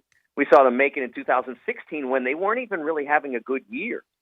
But that zone is always an asset. We talked about how wide open this is all year long. 15, 20 different teams could win the national title. If I were to ask you, tell me the team from the beginning of the year to right now, which is the most improved team you've seen? Ooh, most improved. Wow, that's a great question. I'm going to say that the most improved team is Creighton. Wow. They have just continued to accelerate and climb, and there's been no, it's like they're climbing without looking down because they're getting to some really high heights. It's been very remarkable. I haven't looked, but I bet you if I went back and I looked at my first bracket, Creighton would probably at best have been in an 8-9 game, and it might even have been deeper than that. And they just keep winning and winning and winning. And I think then if they continue to play this way, I mean, they actually are an outside threat for a 1 seed, and could continue to perhaps at minimum maybe pursue a 2. Interesting to me because that Memphis played them second round of the NIT last year. Of course, you got to go to Omaha, and usually the home team wins those games in the NIT, and they were good. And I remember the storylines. Both these teams are going to be in the NCAA next year, and well, there's no question that Creighton has really lived up to the billing. The Tigers now, obviously, after last night, they have an uphill climb. I guess you do the bracketology for Fox now, so it's a fair question to ask you. If Memphis were to win out, there's probably other factors that you'd have to look other places. Yeah. But if Memphis were to win at New Orleans on Saturday, home against Wichita State and then again to beat Houston in Houston, what would it take for them to still get an at-large without having to win the conference tournament? Well, that would be a lot, what you just said, because Yeah. you're adding 2 high-quality wins plus a road win against the best-rated team in your league, perhaps the best team, but certainly the best-rated. They are. I think they're the best team. Yeah, I mean they're not in they're not in control of the league as they should be based on the level of talent that they have, and the way they performed metrically and all those sorts of things. But if you get those 2, that puts you back in the picture. I think right now, if I had to do I think Memphis was in the next 4 out on Monday's bracket. A win last night would have easily moved them into the first 4 out. Right. But it didn't happen. So I don't know whether they hang on to the next 4 out stance Friday or not. A lot depends still on what happens tonight and tomorrow night. But I think that would put them at least in that picture. And then if you're in that picture, then you've got a shot. I mean, you go to the tournament and you make the final or something like that. I mean, a lot of that depends as well on who do you play when you're in the tournament. And if you do lose without winning the title, who is that against? Is it against UConn, one more loss against a middling team, or is it against Houston, a significant team that you already have a road win over? So that really comes down a lot to how the bracket plays out. Mike, I'm calling it now. If Shaka Smart is indeed, if he's out at Texas, wherever he lands next year or the following year, he's going to pull an Anthony Grant. The job Anthony Grant's doing at Dayton, you can almost see him liberated and really back to being Anthony Grant and how he's coaching, and not like it was at Alabama. I think part of that is Anthony's good fortune was to land in a place that was losing a coach to a better job. And there's a difference between taking over for somebody who got fired and somebody who got promoted, so to speak. And, Archie Miller comes into a place where the previous year was not successful and the best players from that team moved on, and he's been through a lot of trouble. I mean, I don't mean trouble, but like a lot of difficulty. There has been a lot of difficulty for him in getting his footing. And so the smart thing to do is to try to find the job where the guy that you're replacing just got a better job, because that means he's probably left things in pretty good shape for you program-wise, perhaps roster-wise. So you have to think of that as part of the chemistry here, that Anthony stepped into a place that was working and has made it work better, whereas Shaka himself stepped into a place that wasn't working. I mean, Rick was an all-time great coach at Texas, and they still said goodbye. So when you get into that, you have to know that you have to fix things. And that hasn't happened to the level that Texas would like to see it, although they're still alive this year. Right? They got a lot to do, much like the Tigers. They've been buried by a lot of people for a long time because people seem to enjoy, that sport of moving the coach out and seeing who can replace him. But they're not dead yet, so we'll see what happens. What do you think it is that Brett and I are unanimous on this? We thought Shaka Smart was a grand slam, can't miss at Texas, and it wasn't like Rick Barnes had let that place go totally withering on the vine. I mean, they just familiarity breeds contempt, and so they got tired of him, and he's proven them wrong, obviously, with what he's done at the University of Tennessee. But, I've heard things like, well, he didn't have elite athletes. He's not sure how to deal with an elite athlete. What do you think went wrong with Shaka Smart at Texas, which looked like that should be a marriage made in heaven? I will say what has gone wrong. I will rephrase your question to leave the door open for it still to go better. But he has not coached the way he coached at VCU. The word havoc was this brand, and it wasn't really all that much different than anybody else's full court pressure. I mean, they probably had a few wrinkles here and there, but havoc was their brand. That's what they did. And havoc was, we press all over the court a lot of the game, if not all of it. And Texas, the first thing you have to understand is you can't win a national championship playing like that. I mean, it's not going to happen. Right. You're going to face a Kansas with a Devon Dotson or somebody like that, and it might win you a game in the tournament. because you have it in your pocket as a tool. But if you're playing like that all along, you can't win a championship. And I think when he went to Texas, that was kind of the bar, because so many players in Texas, so much potential in the program. We can do that here. And I think he tried to adapt to something different and maybe didn't surround himself with enough of the people who could help him with that transition. You're going to play differently than you ever played, then you probably ought to have somebody somebody on your bench who has had high level experience winning like that. You're just like, let's say you want to play the flex, you go get Gary Williams to be your assistant for a couple of years. Right. I'm not saying Gary would necessarily, but that guy, somebody like that, who has won at that level with that kind of approach, and that's something that I don't know that he did. He built a nice staff. I mean, Darren Horn's very good, and now it's the head coach of Northern Kentucky, and they're winning a lot of games. But Darren had a nice period of success at Western, and then less success at South Carolina.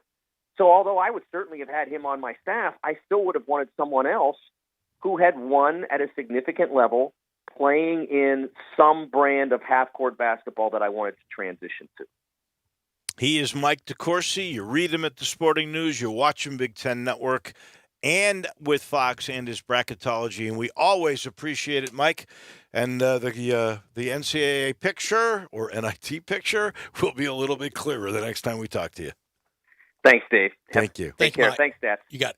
That is Mike DeCourcy. He's brought to you by the Memphis Tourism and Sports Council. Oh, I love talking about what they are doing. And, tourism in Memphis and Shelby County, it's big business. Did you know the latest figures show annual spending of $3.5 billion by visitors in our community, with over $98 million in local tax collections alone? And by the way, it's growing every year. The tourism and hospitality industry is vital to ensuring the continued growth and success of our local economy. Memphis Tourism and the Memphis Sports Council, that's a winning combination, working year-round to bring visitors and sporting events to our community that help fan the flames of economic development in Memphis and in Shelby County. And they are the ones responsible for bringing you Mike DeCourcy every week. We thank Kevin Kane and all the gang at the Memphis Tourism and Sports Council. We take a timeout. Back in just a minute. This is Sports Time on Sports 56 with Wolo and Stats. Watch out now. Man, what kind of way is that to start a promo? We want to tell the people about R&R on Sports every Saturday morning, 9 a.m. here on Sports 56, 96.1, and 87.7. Watch out now. I'm here with the great Pat Donahue from the Rendezvous Restaurant Shipping Department. Thanks, Brett. We've been shipping our ribs all over the country now for decades from our USDA-inspected shipping kitchen in the Pinch District. We hand-cook our ribs in pits that Mr. Charlie built over charcoal, just like they do at the restaurant. So what comes in a rib box? We could do pork shoulder, we could do ribs, our sauce, seasoning, baked beans, coleslaw. We'll even throw in Pancho's cheese dip with our nacho boxes. We also put a bag of Rendezvous seasoned popcorn, heating instructions, some chef hats, some wet naps, and some other helpful tips from our kitchen. We ship our ribs overnight, exclusively FedEx. When we put them in nice packaging, we don't ever want to use styrofoam, so we use corrugated cardboard, actually 2 boxes that fit nice together, so the ribs get to you, your loved ones, or your clients in a safe, wholesome manner. Rendezvous ribs are perfect for out-of-town clients, customers, loved ones. We also ship ribs for any occasion. Where do we order these great ribs? You can go to www.hogsfly.com or give us a call at 1-888-464-7359. Charlie Burgos' Rendezvous Restaurant in the alley since 1948. Mid-South Power Distributors is your source for all things diesel. For more than 26 years, they've supplied all the diesel parts that you need. From simple repairs to complete overhauls, they have it all. Whether it's heavy, medium, light duty, agricultural, marine, or off-road, Mid-South Power is the leading source for all things diesel. Fuel injection, turbochargers, engine parts, alternators, starters, and brakes, they can supply all the parts and services you need. Stop in today at 3250 Mill Branch Road in Memphis or call 901-396-0710. The construction reduction event is on at Wolf Chase Honda. Exciting changes are in the works and inventory must be reduced. Get the best deals right now on all remaining 2019 Hondas while they last. Every new car, every certified, every used car, price to go. Get pre-approved now at wolfchasehonda.com. Wolf Chase Honda is expanding and our prices are dropping. Don't miss these savings. Act now. This huge construction reduction event ends soon. For the best lineup of quality, fuel-efficient, and fun-to-drive vehicles, get to Wolf Chase Honda and Wolf Chase Nissan. Over 1,000 new certified and pre-owned vehicles in one great location. Catch the savings now during our huge model year-end sales event. Score an amazing deal at Wolf Chase Honda and Wolf Chase Nissan and get to the game in style at Germantown Road and Highway 64. Family owned since 1981.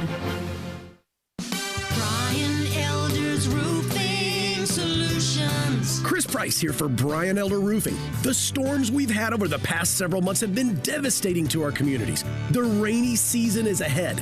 You may have not even noticed the dripping in your attic, water stains throughout your home, or even worse, mold and mildew. Please call Brian Elder Roofing and we will send out our project managers to assess any damage. We will not try to sell you a roof if all you need is a repair. We will measure your roof from outer space. 0% for 60 months, even no payments till 2022 are available with approved credit.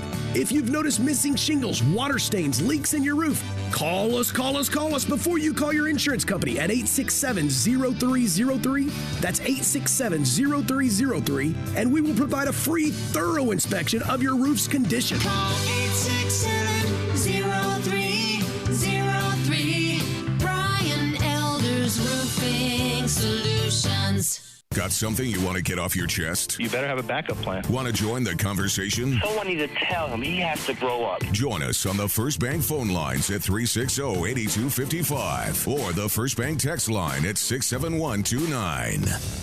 Now, more of Sports Time on Sports 56 with Wolo and Stats. This hour of Sports Time is brought to you by Homer Skelton Hyundai. Here once again are Dave Ocean and Brett Norsworthy.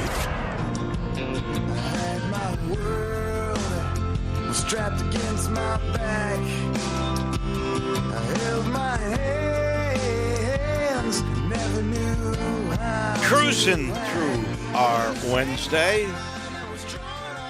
Let you know our title sponsor for this hour of the program is Genesis of Olive Branch. Genesis is the finest of all the luxury cars that are on the market. I think. I just want you to go find out, too. Did you have the heater turned on from the plane as y'all were taxiing last night? I didn't do that. I should. That is a way to go. But as soon as I got in the car, I put the heater on. I put the steering wheel warmer on. I cranked it up a little bit. And rolling around about 2 o'clock in the morning. I put it right on Sports 56. I wanted to hear what was going on in the world of sports. I learned there about LeBron James getting 40. Wow. I know we're going to talk a little bit more about that. We've talked a lot about the Tigers today. 360-8255, that is the number. Or text us on the First Bank text line at 67129. But I want you guys to go and see what a great car Genesis is. And I want to brag about my guys at Genesis of Olive Branch. I don't think there is a better dealership at all. And that's why they get to sell the Genesis car. Not every one of the dealers that is involved with the Hyundai Corporation gets to do that.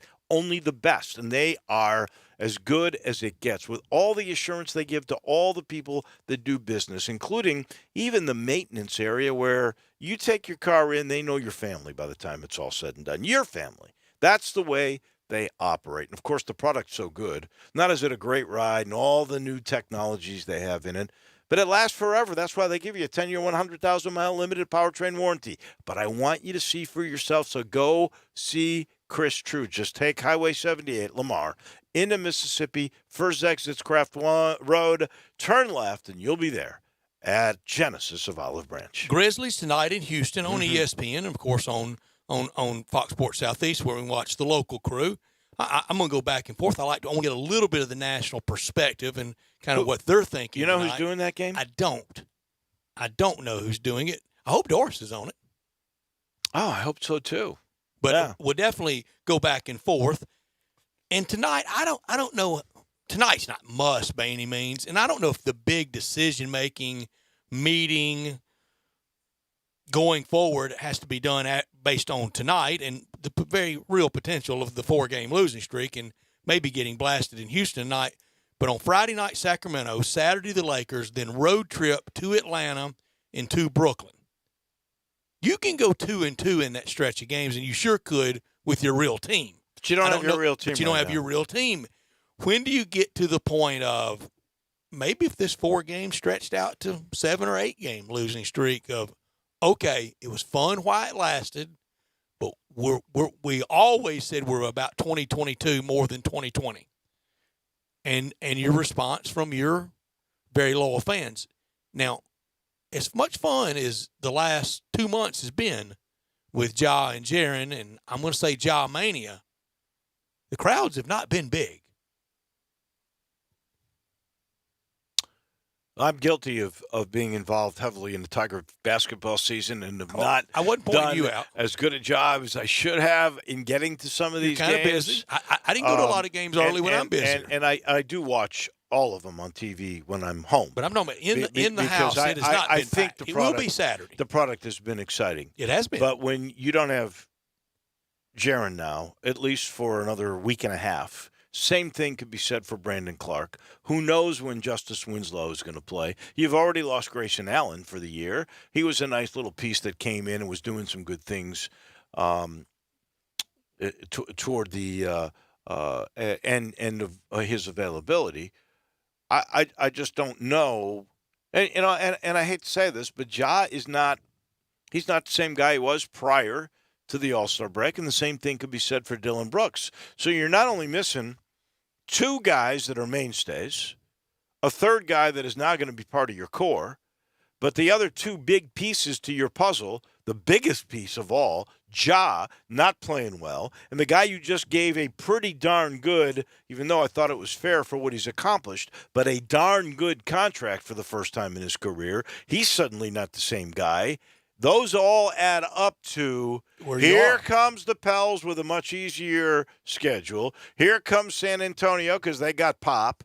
Here comes Portland because they're going to get Lillard back probably before you get back Clark and Jackson. And Terry Stott's a lifer, really good coach. Yeah. And, by the way, maybe Sacramento and maybe Phoenix if the rear flank really gets crowded and a lot of teams are coming your way. There's a couple other things going on. The play of DeAnthony Melton, it is leveled off a little bit. Jonas hadn't been great since the break. Nobody's been great. You know what? In defense of Jonas, since the break and all these injuries, they're just sagging off on him. And that hurts Ja, too, because now Ja can't operate inside. They're taking away Jonas's ability to get passes in there, and you better hit shots if that's the case, and they haven't done that. They haven't done that. Probably the best player since the break and a really good acquisition, another real feather for this front office has been Tyus Jones. He's I'll be very honest with you. The first third of the year, I thought, oh, my gosh, this is such a disappointment. I expected great I was things. big on him and thought I'd missed. Now I think it is hit. I'm with you. I when it was first announced, and you hear from him, and he's from the Minneapolis area where he was leaving, and they're talking about this guy is such a great community guy. He's a Dookie. He was great at Duke, and I'm thinking, wow, this is a steal. Then I'm watching him the first third of the year, and I'm going, my goodness, what's happened to him? Maybe it's not the right system for him, or he's just definitely not a great college player, not a pro. And then now he's turned out to be a great get. And I give, again, Zach Kleiman a lot of credit for figuring that out. And I'm sure he was always a great citizen in all that, a great guy in the locker room. But now he's playing like he's the backup point guard you want for years. I don't know what will happen, but what if this happened? What if the rest of the year the Grizzlies were only able to claw out 5 or 6 more wins? Well, it would be disappointing. But with injury, just like with the Tigers, if there's injuries and you lose critical pieces, you have to be fair about it in your assessment, don't you? Then that's just tough break, and you didn't get to the amount of wins that you would have. Had this team stayed healthy, I think it could have won enough games. It wasn't going to be over 500 in that 28 window, that 28-game window post All-Star game. It wasn't going to be 500, but there was enough to get 10 to 12 wins, which probably would have been enough to hold on. I don't know now. And I think we got the first inkling of it right off the bat with Sacramento, because this team, for whatever reason, I don't think they were competing. I don't think they were in the frame of mind that they had been prior to the break. They did not look like the same team against Sacramento, and now they've got injury issues. And then, of course, they upped the competition level. You're playing the Lakers, you're playing the Clippers. Now tonight with Houston, it'll be really interesting to see, because can you play Jonas against a team of guards and forwards? And it's a little bit of the slack that's always allowed for the Grizzlies around town. I mean, now the rest of the way, whichever way it goes, the ready-made, I'm not going to say excuse, but the ready-made justification of it, it's there. If they go on and win out and squeeze into the 8, well, it speaks for itself. They got into the 8. Nobody expected it. Hope springs eternal. Get the Lakers for 2 games. Probably lose 4-0, 4-1 in that series. Onward and upward. If they don't, well, come on, Brett. Nobody expected this year to be that good. And they had these injuries, and it kind of wound out at the end, and they didn't get to the playoffs. No biggie. Hope still springs eternal. The Tigers never get that break. The Tigers never get that assessment of, well, things change from all the smoke in October 20th hype. Things change for the Grizzlies from February 20th hype. Fair, but again, I'll go back to expectation.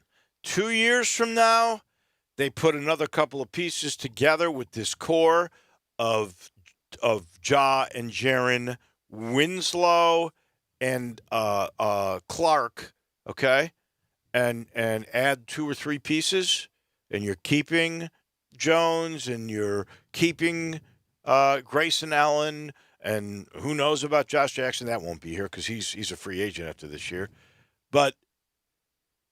And then they don't compete, or they are, when you're thinking they're going to be 3 or 4 seed, maybe even better. This is a year they can go to the Western Conference Championships, and they're just way down trying to get the 8th spot. That's when you'll get criticism. When does that happen?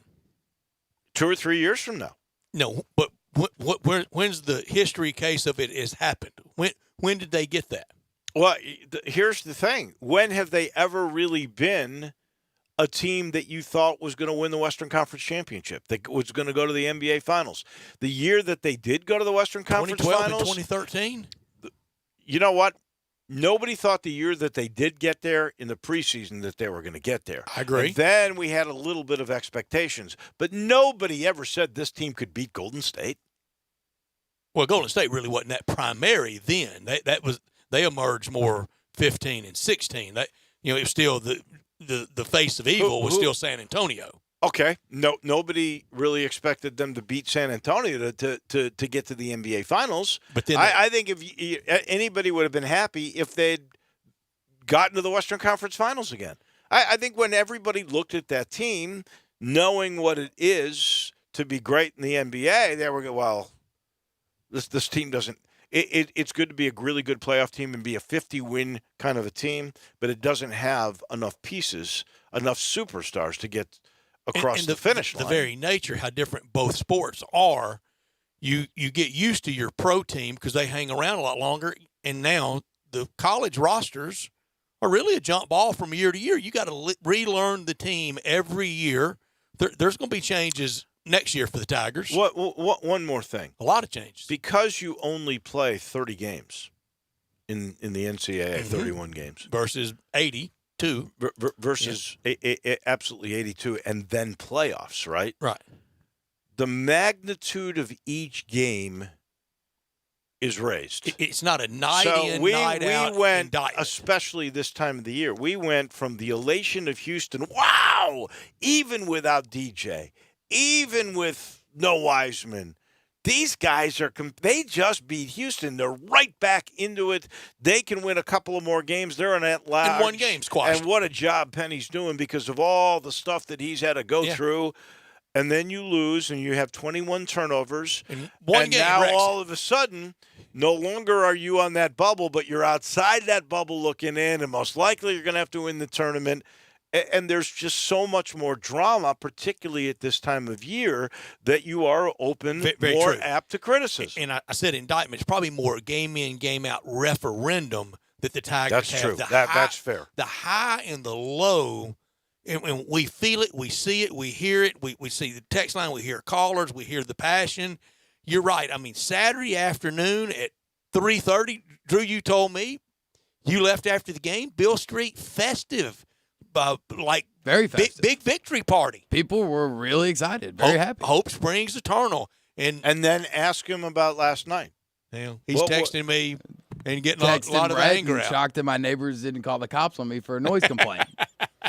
Or Anger. thinking I was in there Anger. beating somebody. Yeah, it was emotional last But the tranche of games, just that load of games by the NBA. Here the Grizzlies are on a 3-game losing streak where I mentioned it yesterday, 2 words you don't want around your team on any level, in any sport, in anything, uncompetitive and soft.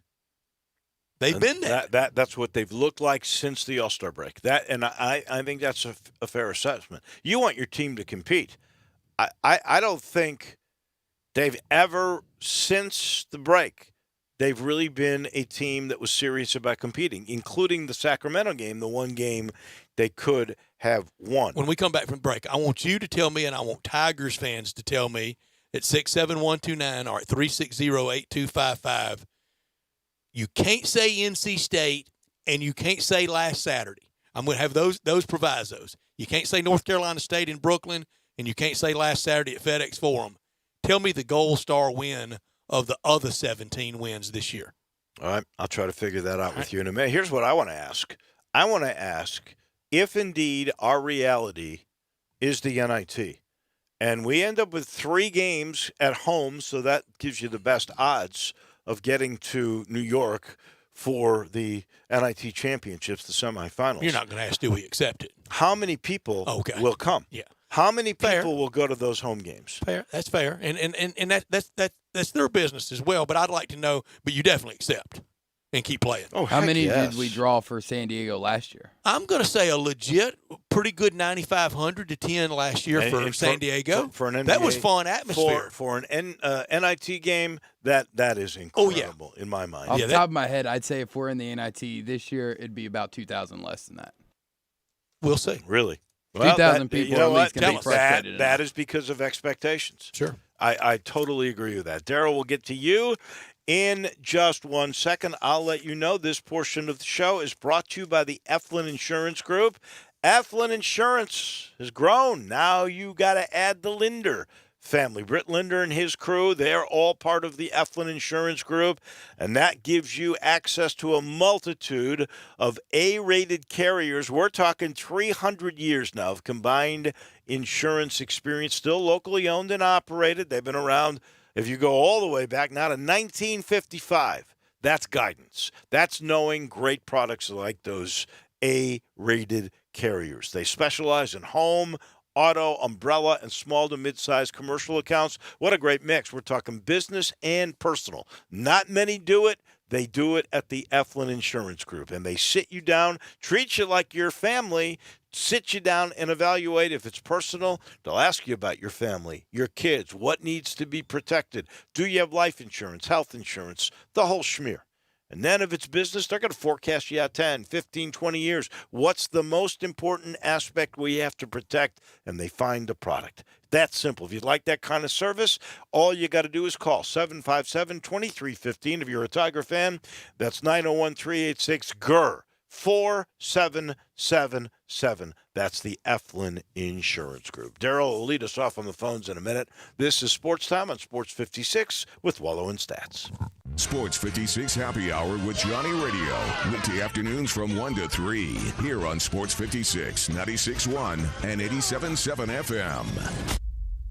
It's February. Hi, this is John Conway with Conway Services. Are you considering replacing your air conditioning system this spring? Conway Services and Carrier have teamed up to make now the perfect time to replace that old energy guzzling system. February is one of our slowest months of the year. Our warehouse is full and our crews are slow. So to spark business during these slow winter months, Conway Services is giving away Carrier 80% gas furnaces absolutely free with the purchase of a standard Carrier air conditioning system. That's right, purchase a Carrier air conditioning system in the month of February and get the gas furnace for free. If that's not enough, we'll include an April air cleaner, a 10-year parts warranty, and a free Nest thermostat.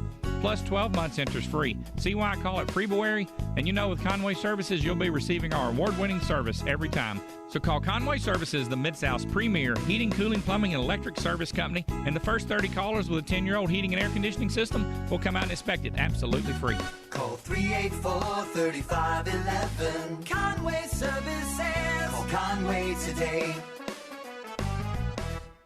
Did you know nearly 40% of men under 40 and over 75% of men over the age of 40 experience sexual performance concerns? At the Memphis Men's Clinic, their experienced physician performs a comprehensive evaluation that determines which specific issues may interfere with your sexual performance. These issues can vary and range from anxiety to medical issues, low testosterone, or erectile dysfunction. The Memphis Men's Clinic has evaluated hundreds of men of all ages over the years and reestablished a normal sexual life. The Memphis Men's Clinic will work aggressively to resolve issues and allow you to restore your sexual health and overall well-being. That's the Memphis way. If you're 20 years old or 90 years old, come and get cared for the Memphis way. Treatment that's based on your specific needs after a professional clinical evaluation by their experienced board-certified physician. Call the Memphis Men's Clinic today at 901-443-0475 or visit memphismensclinic.com.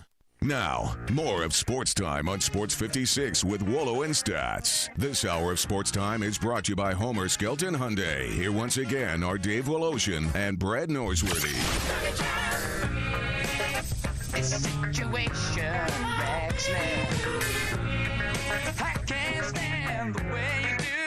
Welcome back in, Wolo and Stats. Sports Time as we wind down our second hour. The answer to my question is easy. It you is. Rule out Houston. It You is. rule out NC State. It's easy. Your question is, which is the best the gold star win besides those two? I'll help to answer that in a second, but let's let our folks have their say. We'll start with Bill. Bill at 360-8255 on the Bill. First Bank phone line. It's your turn. How are you? What's up, guys? Good. You know, it's funny how you made that question about the NIT. I didn't think about it. You just made a good point. You know, we don't talk about when Tubby's guys were here. Don't hold it against the kids because of you don't like Tubby. These kids out here busting their butts for you. They're playing hard. Support the team. You know what? Precious Achiuwa, you know, last night's game was pretty much the first game all year that I've pretty much watched at least 90% of the game. That cat is playing like a freaking warrior out there. No matter what the situation is, he is busting it. You know, it's like when he came out late.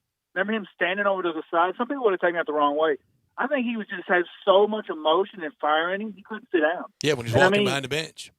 He was just standing there. I'm going to tell you something. A caged tiger. Bill, I'm going to tell you something that there is no question in my mind about. He would never tell you, but he was stewing last night because he felt he got the raw end of the deal on at least two calls. Absolutely. One. Two. No doubt. What you don't know is they've got some very mean-spirited vocal fans. That's part of college basketball in this day and age. Right on top. Those students are literally that picture on TV. Right behind him, and they were saying some nasty things that really got him mad. If he could get his hands on a couple of he was definitely steaming. From a preppy school like that, no surprise. Oh, Bill, but, and look, I don't want to play the class warfare game. I guess I'm getting ready to play it when I say I don't want to play it. But there were one. I know how it is. There were one or two of them, and they had big jumbo 20-ounce beers. They looked 10. What are they doing drinking 20-ouncers? No, they're real brave when you know you can't do anything That's about exactly it. right. There is no doubt about Dave, that. it's one aspect of the college basketball fan and crowd I don't like. I mean, sit there and they can just open up every salvo at you knowing that. Mm-hmm. Yeah, no doubt. Real quick, the point was, so if they do go to NIT, I think everybody should support the kid, Precious did. Be a fan. Go to your team's game. He's not a Tiger fan. You need to give your heart out for what that kid has done for your program, even though James Wiseman left him, the one who brought him here, left him stranded. He's went out there by himself, so to speak, out of town, come here fighting, giving it everything he's got. And last night, to me, I wasn't sure about him being that so-called lottery pick, but after I watched last night, oh yeah, he is. No, he would fit in and go. He's going to get drafted somewhere between 10 and 20, no doubt. Thanks, Bill. Let me get one more in before we take our top of the hour timeout. Mike, it's your turn. Welcome to Sports Time. Thank you for having me. Thank you for calling. Man, I tell you what, I think if we get the NIT, I think we'll have at least 14,000 there because of you're right. pressures I think of the pressures we've been under this year with Wiseman leaving, Show staying, and giving his all. God bless him. What about a second-round game maybe against the old Razorbacks? Or Alabama? Hey, well, both of them, I'll be on the schedules every year. Sure should be, Mike. We'd love that. I would love that. Thank you, Mike. We do appreciate it. That would be fun. I hear from Arkansas people how really close it is, and I hear from Tiger fans how really close it is. What do you hear of a basketball series? We know football's getting started. Well, I do remember that when Mike Anderson was there and Tubby Smith were here, that was about to happen. I know that Penny said he wanted it to happen. I have no idea if Musselman and Penny have any kind of relationship at all. I bet they know each other from being here with the Grizzlies. I keep hearing that there's going to be a UConn home and home, but that would be one game each year. The first one would maybe be in Memphis. The next one would be there. Would we take Arkansas, a FedEx Forum, Bud Walton Arena, North Little Rock? Would you take that? I would take whatever. I don't prefer it, but I would take it. If you've got the clout, I'd just say let's keep playing home and home. Yeah, why do we have to throw Little Rock in there? I agree. I hope the Tennessee series gets renewed after this neutral site in Nashville next time. I would love to see. I can't stand neutral. Why are the Tigers accommodating UT in Nashville? Well, that was part of the deal, and yeah, I know. and I guess that's prep for the NCAA tournament on a neutral. I hogwash to me. Me too. I'm excited for it because it gives me a chance to maybe turn it into a Preds weekend as well. So I get to go to a hockey game. Preds are on the road for 3 to. You already checked? 3 to no. We take a timeout. We are back in just a minute. Hour number 3, right around the corner of Sports Time on Sports 56 with Wolo and Stats. Bartlett Small Engine has been serving quality power equipment since 1970. They have a full line of power equipment, parts, and services for most makes and models. Bartlett Small Engines has the best brands in the power tool industry: Honda mowers, trimmers, and generators, Steel blowers, trimmers, and chainsaws, Echo trimmers, blowers, and chainsaws, plus quality products from Red Mat and Shindawa. And they're all American made. Bartlett Small Engine is your can-do store. 6780 Summer Avenue. Call 901-386-9779. Everyone agrees that February is the most romantic month, not just because of Valentine's Day, but because it's so cold. This is the month when we really have to share that body heat. And if you want romance, you simply can't beat 117 Prime, Memphis's premier downtown dining destination. Take your significant other out for the dinner of their life at 117 Prime, and romance will definitely be in the air. A great wine list, a huge selection of bourbons, perfect steaks, and of course, the best oyster bar in downtown Memphis. Take the one you love to 117 Prime, and you'll definitely be sharing body heat later.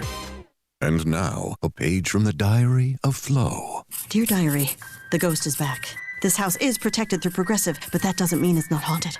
How else would you explain that radiator-like clanking sound? Or the moon-colored light in the hallway that's gone by morning?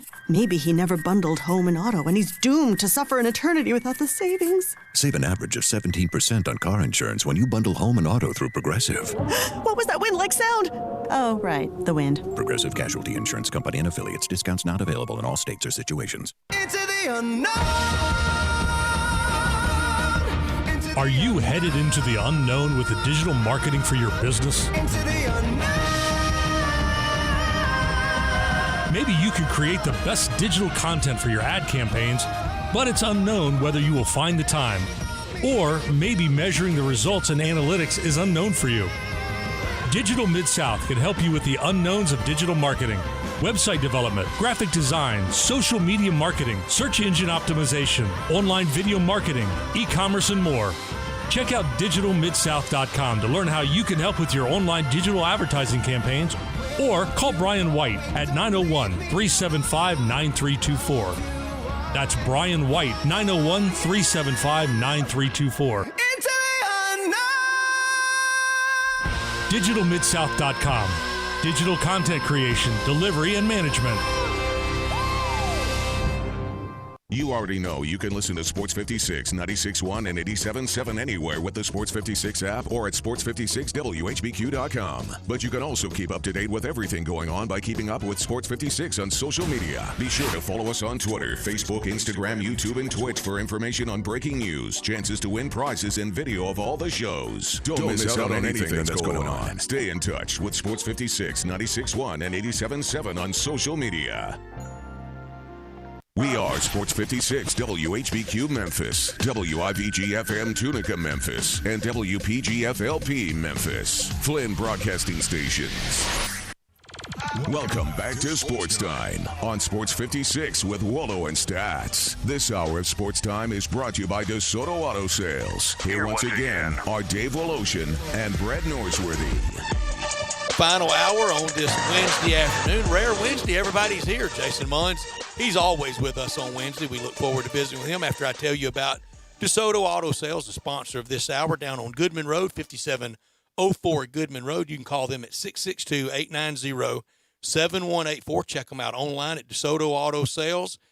You go down to DeSoto Auto Sales, and they have very high standards in literally every make, every model of every car you can imagine. All the cars are test-driven, all checked out from head to toe, unlimited inventory, and no shortcuts taken at DeSoto Auto Sales. You walk in, you're treated like family by kind, courteous employees, laid-back, down-home environment, no high-pressure sales, but they do care about your time and want you to enjoy the ultimate car experience. You walk in the door within 45 minutes, test drive your car, get credit approved, paperwork completed, and you're gone. You can do it on your lunch hour. You can do it immediately after work and have time to spare. They know that we're living in a world today that time matters. It's that simple for them. Check them out online at DeSotoAutoSales.com. Very proud to serve DeSoto County and the surrounding area at 5704 Goodman Road. DeSoto Auto Sales, town and country experience. Come on down to DeSoto County. Jason Munns writes Tiger basketball for the Commercial Appeal. He joins us every week in this time slot. We're grateful for that. And Jason, a little bit earlier, we threw out this question. If the Tigers indeed don't make their run and get to the NCAA tournament and play in the NIT and get home games, how well supported do you think those home games would be? Boy, that is an interesting hypothetical, given just everything that's gone on this season. I mean, and just quite like how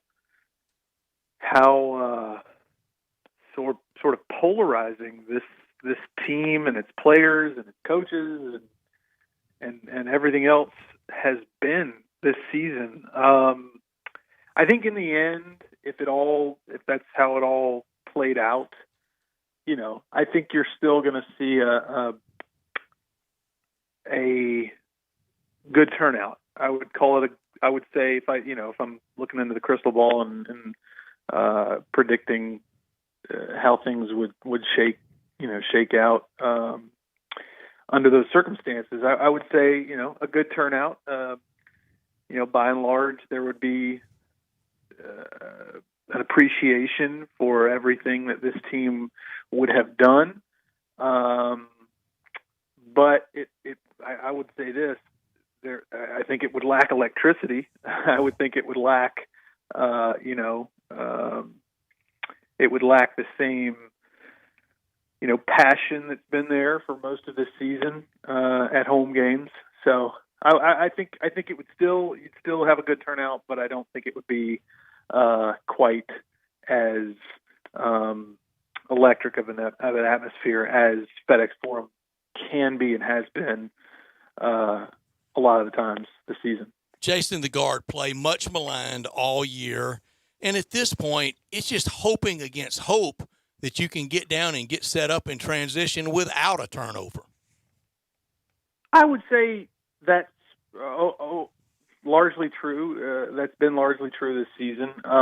It's been the exception when things have gone well, or I guess relatively speaking, because they had gone 6 games without turning the ball over at least 16 times or whatever. I can't remember. Yeah, the they stat were off the top of my head. averaging 12.2 turnovers in the last 5 games. So they definitely had become a little more proficient until last night. Yeah, right, and that's no small feat considering just how much they had been turning the ball over this season, and just how long they went making people think they could never improve in that area. And so even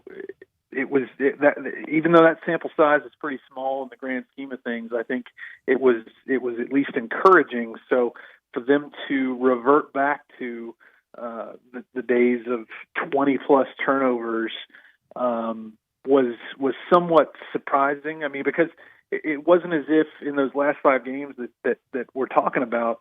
I mean, they played Houston, they played Cincinnati on the road, they played UConn on the road, and they were able to manage the turnover bug, but they went right back to their old selves and last then some. night, and then some, and it's in large part due to the guards. Alex Lomax did not look. I mean, that might have been his worst game as a sophomore, a player at Memphis. I think agree. He was 0 for 5, 0 for 5 from the field or something. 0 points, no free throws, just dreadful, and like 5 or 6 turnovers, and no rebounds either. And he had become the 3rd best rebounder in the team. I think Damian Ball is this, but are we sure? Do we know that experience will make Alex Lomax and Tyler Harris better? I don't know. I mean, I'm sure, you think so, just because that's the way it works for most people. And Alex Lomax has been a much better player with, like, if you take a look at the whole big picture, he's been a far better player this year than he was last year, I think. Tyler Harris, I think it's just a matter of, more often than not, it's going to be a game-by-game situation with Tyler just because of his profile and his style and what he brings to the table. It's like, there are going to be nights where he's just off. There are going to be nights where he just because of by virtue of the fact of, he's very much just a shooter. He's a shooting specialist. And sometimes he's hot, sometimes he's not. So I think his career probably is going to be up and down all the way through. But Alex Lomax, I think, I don't get the sense that he's not going to keep improving. I think he's going to be fine. He's going to have stinkers, and last night was indeed a stinker for him. Did he even have any assists? I don't know. Let me correct myself. He did have 3 rebounds, actually 1 offensive rebound. He had 3, but he had 1 assist and 5 turnovers, and he played almost 20 minutes of the game. That I think you're right. I think in his sophomore year, that was Alo's lowest point. I started the show by saying that when Penny Hardaway joined the postgame show last night, and I don't think he said this to you guys in your media room, but he said, well, I guess in this league, good guys finish last. And I said, and I'd like your take on it, that I wish he would listen to himself. I think he has got to pound a table, stomp a foot, yell, get in the face, get a technical, because he is a nice guy. He doesn't want to be Danny Hurley, but I think he's getting walked over. And I can think of 3 or 4 instances last night where video replay has confirmed that he's not getting the benefit of the doubt. And if he made a big deal and they were afraid of getting shown up by him, they would be a little more diligent and a little bit more respectful to the team. And I want him to take a tee. I don't think he will, but I want him to take a tee. Your thought on that? I think you're absolutely right. I've heard some of that today. I don't remember thinking about it too much in the moment last night, but I've heard, that, people talking about that, more so than they probably have after any other game this year. That, that would have been the perfect time. That would have been a really, really good time for him to kind of not lose it, but for him to go off, and do something that might fire up his players and make them snap out of whatever haze they seem to be in, because that's what it was. I mean, it was palpable when so they start the game. Precious fouls the 3-point shooter to start off with. He makes 2 of 3. Then he, on back-to-back possessions, looks undefensible. Couple of really powerful dunks from him, and the offense looked really good. There was some good ball movement, things like that. But as soon as he got that second foul and came off the floor, the team looked lost. There was no flow, and even more calls started going against Memphis. And you're right. I think there is, I think there's this late in the season, there is something to the fact that Memphis seems to be getting the short end of the stick the majority of the time. And I think there is something to your point, that they know they can get away with it because Penny is not really going to show them up, go crazy. Yeah, he's not gonna pull a Danny Hurley or a John Brandon the way he did. And it cost Brandon the game, though. That was very ill-timed by him. Right, and that's that I will say that if Penny is going to go nuts, he's got to pick the right time. And last night, you certainly don't want to do that in the waning moments of the game. It was like 3 or 4 minutes left in the game when Brandon. When you're struggling to score 50 points, you don't want to give away any points. Let me just say this: if you'd gone crazy after the Achua, first of all, you got that flop warning, that was bogus, and then they give Achua that flagrant, which is a non-existent flagrant. But you're down 8, you get a technical, you're digging a hole that you can't come back from. Well, I don't know that you're down 8 at that point. But it was 6 or 8. But at least then your team's going to get fired up, and you're maybe going to get some calls later where they don't give you that 4th foul on Achua or the goaltending or the goaltend call. Yeah, that's the perfect example. The goaltend call doesn't happen. Mm-hmm. I do think that's true. I think if he picked an okay spot at some point, or even the Achua flop, the Quinones flop warning. Right. I mean, I think some of that is Lester bringing it upon himself because he yaps too much. I love both of y'all, but I don't think the Tigers can afford to give away many points. Well, that's a 2-point game when he lowers the shoulder, and this is where the whole thing changes. He lowers the shoulder. They call it a block and a flop warning, and Shagwa absolutely charged by the definition of the way they do it. If Penny goes crazy there, maybe we don't get that dumb foul that's called a flagrant, which could have gone the other way.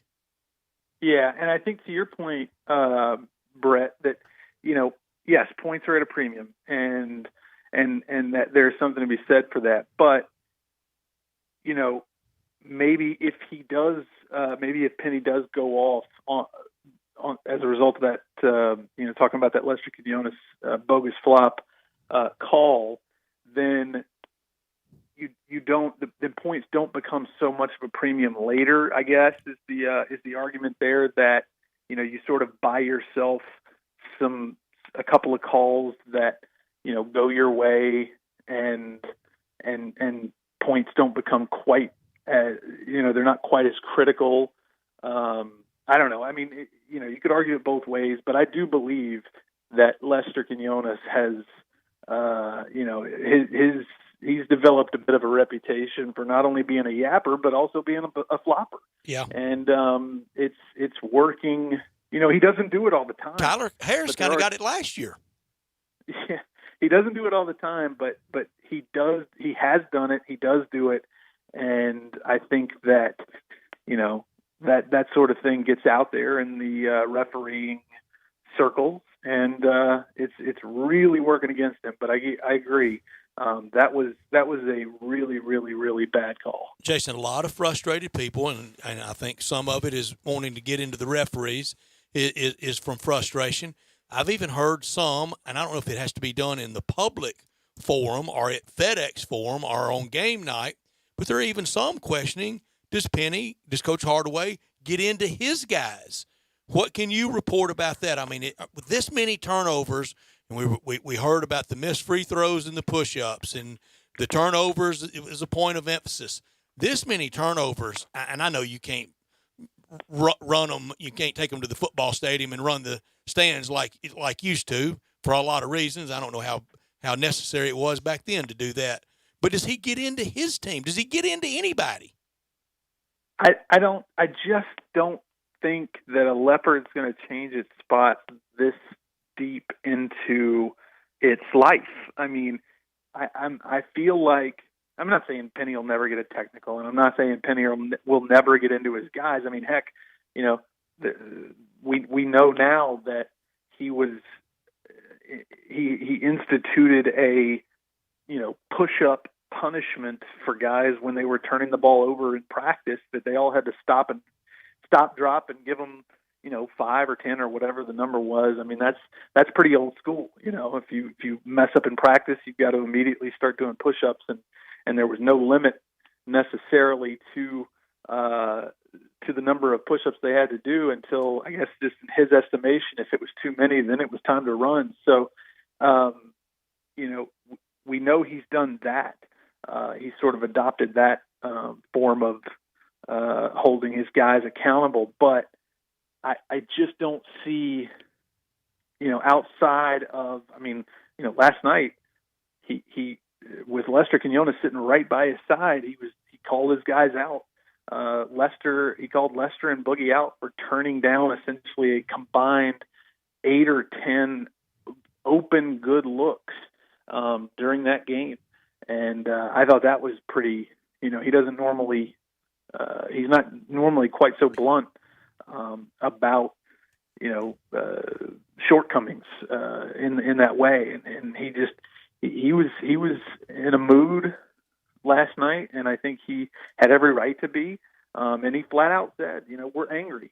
We are not, this is not, we're not deflated. We're not disappointed. We're not depressed. We're not, we're angry. And he came right out and said, the pressure is, he has said time and time again, I don't want to put too much pressure on my guys. They're young, they're fragile.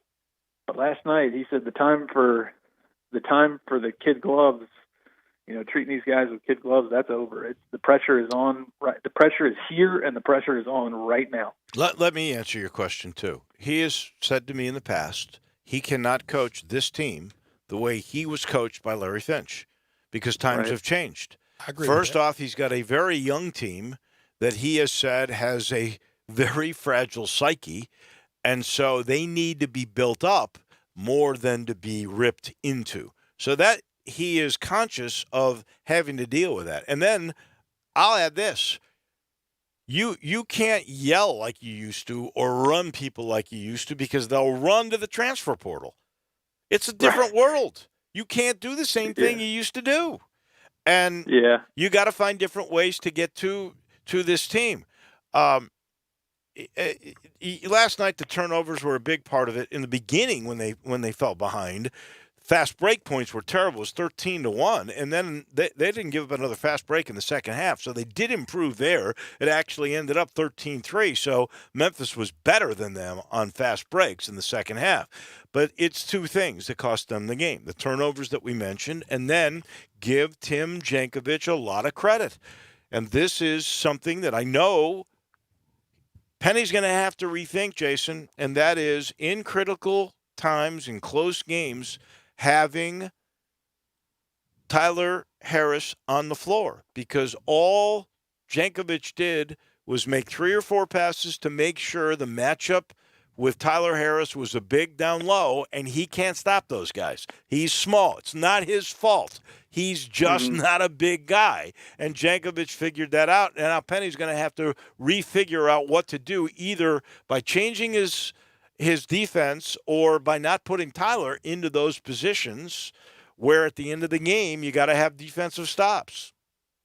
No, there's no doubt. I think part of that is the short roster. There's, I think, say what you want to, but I think Ryan Boyce would have been an important, I guess, I don't know if important is the right word, but he would be a somewhat valuable asset to this team in certainly 3 of the last 15 games or so. Yeah, warm bodies. Like when whatever game was, South Florida, I think it was, when Precious went down with an injury, when Lance went down with cramps, it would have been really nice to be able to look on your bench and have somebody like Ryan Boyce to run out there. Or last night, another. Since we watched a guy like Kendrick Davis, who is either the first or second best player on that team, either he or Isaiah Mike are the 2 best players on the SMU team. This is the truth. Kendrick Davis was run off by TCU. They didn't want him. That's why he ended up at SMU. He got immediate eligibility to play this year. Isaiah Stokes would be a really good guy to turn to, but the NCAA didn't make him eligible. But that would be another guy that you're talking about you could have had inside. Yep. And, I mean, say what you want about, everything else, but I'm afraid he's lost Isaiah Maurice.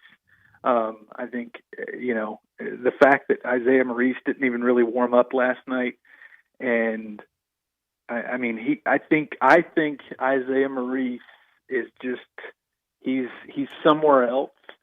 And when you have to play somebody like that for 12 minutes, you're just asking for trouble. I mean, Precious Achiuwa gets in foul trouble. Malcolm Dandridge, I didn't really get a very clear answer for why he only played 8 minutes. I guess, he scored a career-high 12 points against Houston, and then he only plays 8 minutes against SMU, so I'm not really sure what happened there. But if you have somebody like Isaiah Stokes who's eligible, then you don't have to play somebody like Isaiah Maurice in this situation. But here again, it's just it's been a perfect storm. It's been Murphy's Law, really, for Memphis in a lot of ways this season. I mean, again, you have Isaiah Stokes, you have Ryan Boyce. If DJ Jeffries doesn't get hurt, then things look a lot different than they do now. I can't give you the answer on Malcolm Dandridge. I don't know why Pete Gillen took a pretty good shot at him in the telecast. He only played for not looking for the ball and said he's just out there walking around. Well, that could very well be it. And he had 3 turnovers in the 8.5 minutes that he played. That would be right. Another factor. But I'll give Isaiah Maurice credit. He came in. He's got a bad knee. That's why he wasn't warming up. He's injured, and he came in and he played almost 12 minutes, as you said. After the first 7 or 8 minutes, that dude was gassed. I mean, no doubt, he was having trouble breathing, and I give him a lot of credit. I actually thought that was one of the best performances I've seen from him, because he didn't just sit on the perimeter and settle. He actually went in and battled, and I tip my cap to him for sure. Jason, as always, we appreciate it, and we will talk to you next week. I'll see you in New Orleans. I hope you behave yourself. Did you have any words for W last night? Did you have any post-presidential advice for him? I did not. I wish I had had the gumption to go up because it looked like ground was fertile. If you wanted to go up and say hi, you could have. Yeah, but it's incredible. I didn't want to get in the mix there. But I did go over and get a photo, so that was pretty cool. But I'm going down day of Wolo, so New Orleans. You've caught on now. You're protecting yourself in your slightly older age. Very smart, veteran move, Jason. Thank you. That's right. Thanks, guys. Thank you. You got it. Bye-bye. We appreciate it. That is Jason Munz. This portion of the Are show. you going to behave? That's the big question. I'm very wily as an old veteran now. I know my limitations. See, I say this is the time to go to New Orleans right after Fat Tuesday yesterday. Oh, yeah, Fat Tuesday. You know what they do with Fat Tuesday is basically it's not like extended party like every other. Hey, boom. They got the police and the sweepers out there. And Party's over, man. Midnight, it is absolutely over. We've got a big queue coming your way momentarily. Let me tell you, this portion of the show brought to you by the commissary. That's the Germantown commissary and the Collierville commissary. You know they built a second huge, a palace right there at Poplar and Houston Levee Road. And you can drive through, or you don't have to wait because they got plenty of room inside. They got a cool patio, TVs all over the place, and the same great barbecue they have in Germantown, and the same deviled eggs, the same brisket, the same tamales, the same ribs, you name it, it's the same, and it is great. And we want to give you a six-pack, and we've got a question for you. You want to give it now, and then we'll take the time out? Yeah, we'll do it, and then load up the phone lines at 360-8255 at the First Bank phone line for a six-pack of barbecue at either the Collierville Commissary or the Germantown Commissary, and it is easy. Who's leading the nation in scoring in college basketball? Number one scorer. I think I know that right off the top of my head. Easy to look up. 360-8255. Who's the top scorer in the NCAA this year? You know the answer. You got a six-pack of commissary coming your way on Sports Time on Sports 56 with Wolo and Stats. Take Sports 56 with you on your phone or tablet. Download our official Sports 56 app today. Farmers Insurance knows that there's a not-so-subtle difference between the sound of a car hitting your rear bumper and the sound of a clown car hitting your rear bumper. Whoa, whoa, whoa, whoa, whoa! Sorry about that. We call that a three-ring fender bender, and we covered it. Talk to a farmer's agent. They know a thing or two because they've seen a thing or two. Call Chad Gatlin at 901-235-1176 or get a fast quote at memphisfarmers.com. We are farmers. Bum, bum, bum, bum, bum, bum. Underwritten by Farmers Truck Fire Insurance Exchanges and Affiliates. Products not available in every state. I'm here with Robert Cox, kitchen manager of the Rendezvous Restaurant. Tell us about those great ribs at the Rendezvous. Rendezvous stands alone in a unique barbecue style, only found in Memphis, Tennessee. We don't smoke our ribs, we char broil them. The guys cooking our ribs have been doing it for 30 years. Mr. Charlie Virgos taught the guys the technique himself, and still to this day, they teach newcomers that come in the door. After our ribs come out the pit, we pre-cut every order, so you easily can tear them apart. We baste our ribs on a plate and sprinkle our seasoning all over them. So Robert, are ribs what everyone comes to the Rendezvous for? The beef brisket is now our second best seller behind the ribs. We also have lamb riblets, half chicken, pork shoulder, chopped chicken, cheese and sausage plate. Nachos are fantastic. We also carry a Greek salad. The list goes on. Robert, where can we find out more about all of these great options? Our restaurant menu is online at hogsfly.com, and recently we just added our catering menu online. Mr. Charlie Virgos' Rendezvous Restaurant, a family-owned restaurant in downtown Memphis, in the alley since 1948. Brian Elder's Roofing Solutions. Chris Price here for Brian Elder Roofing. The storms we've had over the past several months have been devastating to our communities. The rainy season is ahead.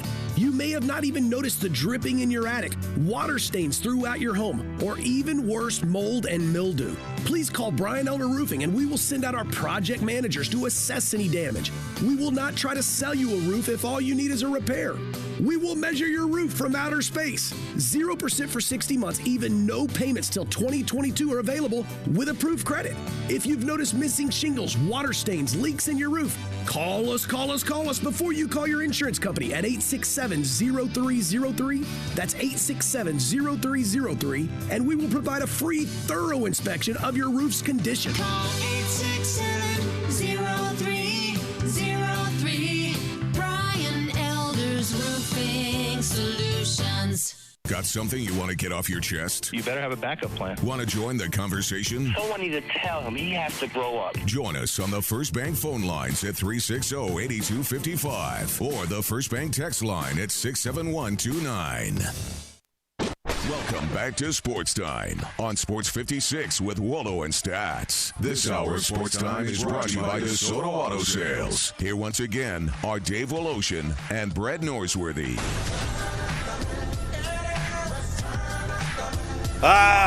Thanks for being with us today. Letting me get all the frustration out, pent up. That was a season's worth, wasn't it? That was very frustrating last night. There is no doubt about it. 360-8255, that is our number. We got a very simple question for a six-pack of Germantown Commissary. Who's the number one scorer in the NCAA this year? We'll start the First Bank phone lines with Clay. Clay, you know the answer? Is it Marcus Howard? It is indeed. Yep. Marcus Howard at Marquette. All right, they're the Golden Eagles now. What was Marquette's nickname when they won it all in 77? I know that. I have no clue. That was before I was born. Okay. Oh, so you don't even know the coach, do you? You don't know the story of Al McGuire, do you? No, sir. Well, he was announcing when you were around, I think. And Clay had, I won't say a rivalry, and I won't even say a thing with, but some pretty good games with the Tigers in the 70s, and later they were in the Great Midwest together. Yeah, great games. And had some great games, but there was a famous Tigers-Marquette game in the 72-73 season, the Gene Bartow Final Four year, and it was early in the year. It was in the 72, December of 72 portion of it up at the Mecca. Larry Keenan involved. They had a pretty good thing going, and the Tigers almost signed Bo Ellis, but didn't. You know, he narrowed it down to Marquette and Memphis. I know he did, and I think part of the reason McGuire swung it was he said that Bo could design, do whatever he wanted to do. He could design their uniforms, and he did. And he did those wacky-looking unis. The answer to that question, Clay, I'll answer for you, was the Warriors. The Warriors, they were. And now you can't name anybody the Warriors. And I want to say at one time Marquette was something else and played in a Cotton Bowl football game. You think Marquette had a football game? I know they did. They played in the Cotton Bowl, I think, as the Flashes, maybe. Really? Clay, you're a winner. Let us put Thank you. We're going to put you on hold, and Drew will get all the info, but you're getting a six-pack of Commissary Barbecue. You can go pick it up at Germantown Commissary in that little quaint area of downtown right on Germantown Road, or you can go to Poplar and Houston Levee Road, the brand-new Collierville Commissary. Well, you got a six-pack coming your way. And not just because I like him and we're buddies and we were out with him when they were here. I think Pete Gillen's broadcasting style and his voice is very Al McGuire-esque. Well, they're both New York guys, so that makes a little bit of sense. Yeah, Pete, I actually talked a bunch with Pete yesterday. I think Pete knew the referees had a little tough time. I thought they had a struggle. And, almost every time before somebody cracks on the referees, they lead it off with, I'm not one to crack on the referees, but I'm not. I'm not. Yeah, no. I thought they had a struggle last night. Well, I actually... I thought they had a struggle on one end. If they have a scuffle on both ends, okay, fair's fair. I thought they had a struggle on one end last night, but always to that is there's no conspiracy, because what would be the end game of it? Why would they be anti? No, I think it was just inexperience.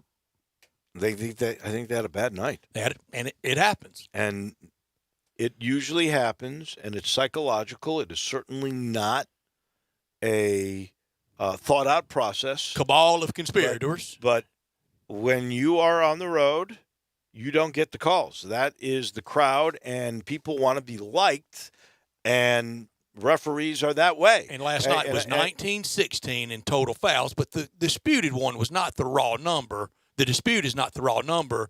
It was the two phantom calls on Precious Chua. That was your words exactly last night two on phantom, the broadcast. Those two phantom calls, and in my mind, the beginning and the end for the U of M is that charge call on Quinones and the flop warning, and that upset the whole team.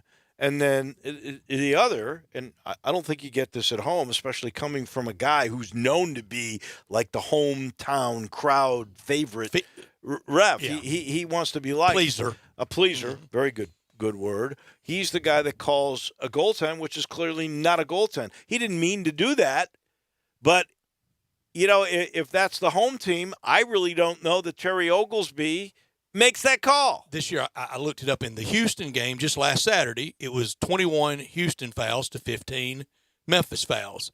In the Tulane win that was really closer than that final score indicated, it was 19 Tulane fouls to 16 Memphis fouls. I'll give you the example or the call, and Memphis got the call. Now, usually at the end they let you play, so maybe this is not the greatest example, but I think it's fair when Mills misses that shot that they got the switch they wanted. They had a Chua on him, and Precious does a good job, and he defends, and Mills has to make that shot. When Fabian White goes up to get that rebound, hate to say it, but he got fouled by Alex Lomax, and the ball got knocked away off of White out of bounds, and Memphis got the ball, and there was no call. That kind of call, if you're the road team, you might get called for that. Texter at 67129 says Coach Hardaway is learning to coach in Division I. He's just not quite there yet. Experienced coaches have been in all the situations and know exactly how to handle those and to handle the people around him. We had this conversation, I promise you, before the show today.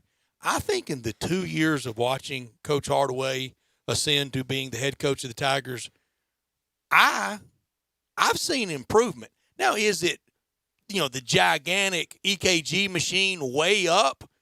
Probably not, but it certainly hadn't gone down. I think he's gotten better from opening night his first year to now. Will get better, but like most coaches, when he's going to be really, really good when he has really, really good players that have some experience.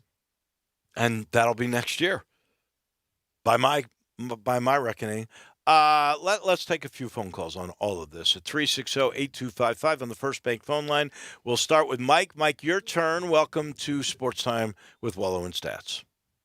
Joe needs to be the Rookie of the Year this year. Okay. And don't give up on our Tigers. All right, Mike. Thank you. We'll be okay. All right. We appreciate that.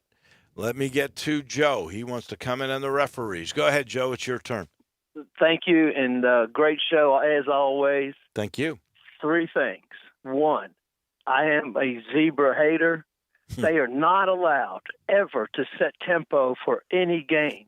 And setting tempo, I mean, you call ticky-tack fouls in the first 4 minutes on important players. They go to the bench. You have just set the tempo of the dang game. That was the USF game, Joe. That was many games this year. Well, that was this game for sure because Precious played 3 minutes and goodbye. He was on the bench. Thank you. Okay. 2, this business of going back and say, whoa, timeout. I didn't have guts enough to blow a whistle for a foul. So can I convene a conference at the table here for 15 minutes and let's review this tape? And maybe he conked the guy in the package. And maybe he didn't. But if you thought he did, why didn't you call the foul, Mr. Gutless Ref? Well, that is curious. I really don't know. They didn't want him to play. And well, the block shot. The big guy, JC, goes to the referee and says, he just hit me in the family jewels. And you couldn't call that every game. I have never seen where they stopped the game. And I'll be honest with you, no one knew what was going on because I asked the guy, Matt was saying something. I take my headset off. What are they checking on? He goes, I think checking on a lot for that man. I think it's a shot clock violation. Yeah. That's what they told us. It was right down there. And Pete Gillen was great. You're right. He's really good. But the third point I want to make, Mike Norvell left Memphis a much better football coach than when he arrived. And I see the same thing going to happen with Penny Hardaway. He's pretty good now. He's got some improvement to do. And he's figuring out the ways and wherefores with freshmen, sophomores. What a way to earn a living. Yeah. Y'all keep up the good work. I appreciate it. Thank you. We appreciate it. Let's get one more before we take our final timeout on this Wednesday. Alan, your turn on the First Bank phone line. Welcome to Sports Time on Sports 56. Thank you, Dave, and hello, Stan. Hey, Alan. I saw you were talking about coaches getting on to people for messing up. Mm-hmm. Tennessee beat Notre Dame in ladies basketball by 20. She asked them to leave the lights on, and she'd pay for it, and she ran them for an hour after. Yeah. And also, I saw her get a technical foul with a 23-point lead with 2 minutes to go in the fourth quarter. This is the new coach, Jolly, or are you talking No, about Pat? Pat Summit. Well, but here's the difference. That was then. Now is now. Yeah. And now we have this it's a different atmosphere, amateur basketball, AAU, whatever you want to call it. Not like she did. Dealing with elite athletes have made it a different tenor. The second thing is the transfer portal. You know, and it's only going to get worse with the new rule where you won't sit out a year. And you're going to find that coaches are going to have to constantly re-recruit their own players. And Alan, I know old days that all of us remember, and we've kind of glossed it over very nostalgically. You know, the player violate a team rule, you know, meet the position coach over at the football stadium and run the bleachers till you hardly can move again. This is an extreme exaggeration of an example, but you can't even come close to that now, because if that player collapsed and something happened to him, his family owns the school. And you're fired. It's really crazy, and it's another reason why we won't be hitting the beach of the Aerogema real soon. What I'm saying by that, we've become really soft. I hate to say it, but because I'm an old man, and old men always say this, we're not as tough as we used to be. We lost you. I'm sorry, Alan, you still there? Yeah, I'm still here. Yeah, what was your thing there? Our nation is not as tough as they used to be. Well, it's different. I do think we're tough, because you see plenty of young guys now that have paid a big price and have over the last. Overseas, yeah. I still think we got great young. It's just different. It is different. It's completely different. There's no doubt about it. What's my brother my nephew owns a plumbing company, and they can't get people to. They can't fill the positions on the job. Well, then somebody ain't gotten hungry enough. That's it. Yes, Lord.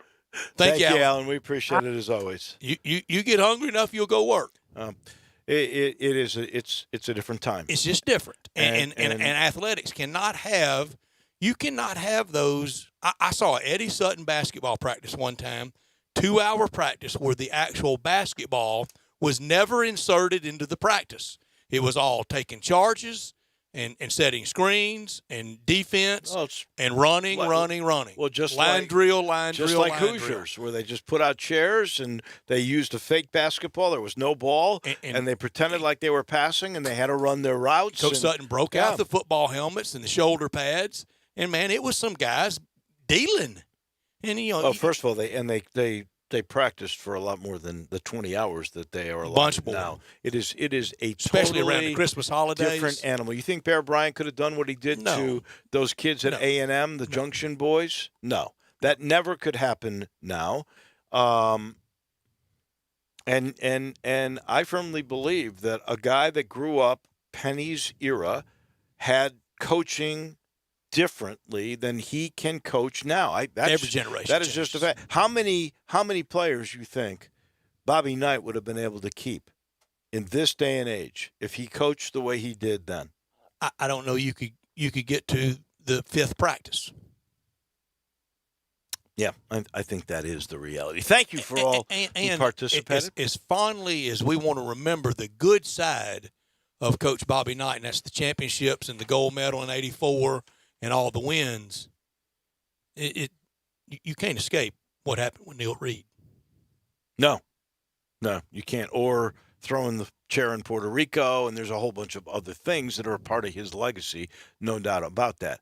But that's true of all of us. There's the highs and the lows. There's two truisms here in my mind. One, Bobby Knight was one great basketball coach, no matter what anybody thinks of him as a person, a bully, whatever it may be. The dude was a great coach. And the second thing is you could not coach like that in this day and age. This portion of the show is brought to you by Conway. Conway Services, heating, cooling, plumbing, electric, and free brewery, where it's a little slow in the old warehouse. The crews are there. What do you do to spark business? Well, John Conway for years says, okay, I'll give something away. And right now, you can still get a Carrier 80% gas furnace free with the purchase of a standard Carrier air conditioning system. You heard me right. Buy state-of-the-art air conditioning system, which saves you money on your MLGW bill. And here comes John to give you a free gas furnace. And if that's not enough, he goes, okay, I'm going to throw in an April air cleaner free. I'll give you a 10-year parts warranty free. Oh, a free Nest thermostat. That's the new latest and greatest. And then there's 12 months interest free. You got it. Free brewery. All you got to do is make the call. 384-3511, 384-3511. That's Conway Services, heating, cooling, plumbing, electric, and free brewery. We are back in a minute. We'll put a wrap on this show, including Crunch Time coming your way on Sports Time on Sports 56 with Wolo and Stats.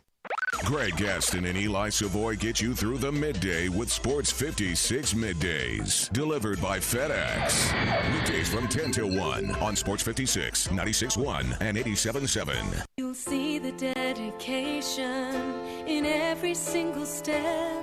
You'll see it in the smiles when smiles are hard to get. You'll see it in the little things that add up to success. The caring and passion are the things that we love best. Wolf Chase Limb Brace is your Mid-South provider for orthotics and prosthetics. They are an ABC-accredited facility, and their practitioners are ABC certified. At Wolf Chase Limb Brace, their services include artificial limbs, legs and arms, braces of all kinds, and custom molded inserts. You can call them today at 901-507-7821 for their location on Highway 64 in between Germantown Parkway and Appling Road, or visit them at their new location in Jackson, Tennessee. That number is 731-660-5900, or visit them on the web at wolfchaselemonbrace.com. Wolf Chase Limb and Brace. Lads, up your life with Lads. Spring is almost here, and this is the perfect time to visit Lads of Memphis for all your golf cart and lawn tractor needs. Visit their open house on Saturday, March 7th, and check out the new Spartan mowers and current promotions. Test drive a new Club Car Onward golf cart and spin the prize wheel for a chance to win up to $500 in Lads credit. Lads, up your life with Lads. Lads, up your life. At Jason's Deli, you can stuff yourself full of great deli food that's healthy, fresh, and best of all, it's not expensive. Jason's Deli is all about choice. Whether you're looking for a gluten-free menu, vegetarian sandwiches, healthy kids' meals, or if you'd like to invent your sandwich via the build-your-own selections, Jason's Deli has you covered, and they only use fresh, wholesome ingredients. Choose from the club and specialty sandwiches, paninis, wraps, soups, salads, pastas, and much more. I love the cleanliness in the restaurant, the hospitality, and of course the cost. They have a huge salad bar and great soups, including Southwest chicken chili, fire roasted tortilla, organic vegetable, tomato basil, and many, many more. And if you're planning an event, their catering department is fantastic and can handle any size party. Go check out Jason's Deli's 4 locations. On Ridgeway in the Park Place Center, that's my favorite, on Germantown Parkway in Cordova, at Poplar and Highland, and on Goodman Road in Olive Branch. Welcome back to Sports Time on Sports 56 with Wolo and Stats. This hour of Sports Time is brought to you by DeSoto Auto Sales. Here once again are Dave Wolosian and Brad Norsworthy. Come on, Muhammad, we hit fame. We beat you with the deal, we get insane. Hey, I heard you were a wild one. Final portion of our show brought to you by Genesis of Olive Branch, the #1 luxury car in America and the #1 dealership with which to get that. I think so. Anyway, and I urge you to go find out for yourself. First, let's take the product. So good, you get a 10-year, 100,000-mile limited powertrain warranty on every new Genesis. I've got the G90. That's the bigger car. There's a G80 sort of in the middle, and then there's the G70. That's basically a sports car with a back seat. It looks to me like a James Bond car. It is so cool. And all these cars have every bit of new technology that's out there and handle and accelerate. It's really a joy to drive. I mean, I get in that car and I go, oh, wow, I'm looking forward to the drive home because it handles so well. So go see for yourself and see what I'm talking about. And you just got to get on Lamar, get into Mississippi, turn left on Craft Road. You will have arrived.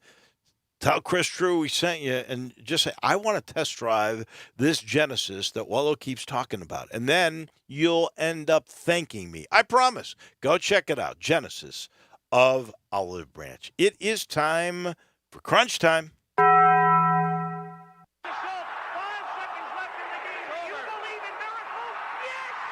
crazy, folks! Go crazy! This is for all the biggest crunch time. You are looking live. In your life have you seen anything like that? Take questions again for the student athletes at this time, please.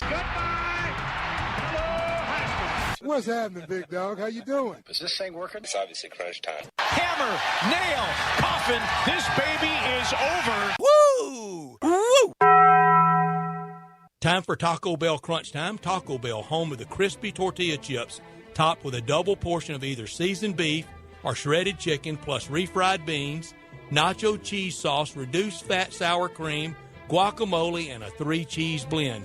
Nachos Bel Grande, heaping portion of chips, topped with ground beef, tomatoes, beans, nacho cheese sauce, and a dollop of sour cream. Taco Bell, home to great food you get on your way home real fast, and they bring you crunch time every day.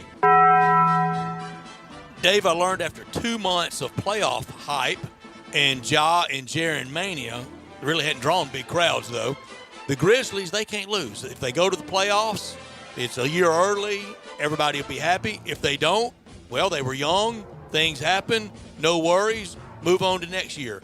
They get that break every time, and it's because of the number of games and a lot of reasons.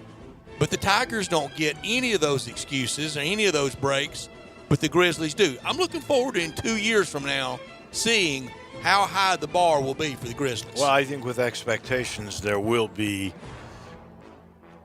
commentary, critical commentary, criticism. I hope there's not any necessary. If they don't live up to it. I learned today that if you put LeBron James in a situation, even now, and you say to him, oh, let's see how good you are, because you maybe are the present, you're certainly the past. I want you to meet the future. That's Zion Williamson. And what did LeBron do? 40 points. What did the Lakers do? Beat the Pelicans. LeBron is still the king.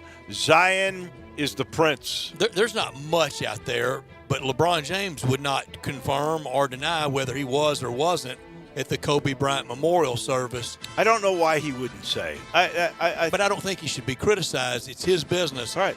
And there's no emotion like grief. Some want to be at everything, visitation, the service, the burial, at the family's house. Some don't want anything to do with it. I'm not going to tell anybody they're ever right or wrong. I'm totally with you. I know this. Grief has no timetable, and it's totally individual. Totally. And it is personal to that person himself. And, you know, I thought LeBron had done a really good job of talking about what Kobe meant to the Lakers organization, which he is now a part, and how he was going to try to keep that going. We would never forget him, and I thought he was very moved and saddened by it all. And when I was listening to the soundbite explaining, you know, really not answering if he had gone to it or not, he was talking about how much he thought of Vanessa Bryant's speech, just like I did the other day. The whole world did, and I think so. And LeBron, it's his business. Yeah, he who knows why he didn't go? If he didn't go, and I suspect he didn't because he wouldn't say. If he'd gone, he would have said, I was there. Yeah. But does it really matter? He still feels the feelings that he has. That's right. I could have done without last night. The Tyler Harris minutes were really dreadful. He was just destroyed by SMU all night long, and he has real trouble on the defensive end with anybody just a little bit bigger. on the offensive end, he's not making a shot. It's a little bit of a liability there. He's been really good against, I think, kind of average teams and not that great against decent to better teams. I could have done without this story. Who would have thought in the Ivy League you would get this? The Pennsylvania coach by the name of Jerome Allen was given a show cause. Now, every show cause I've ever seen has been 1 to 3 years.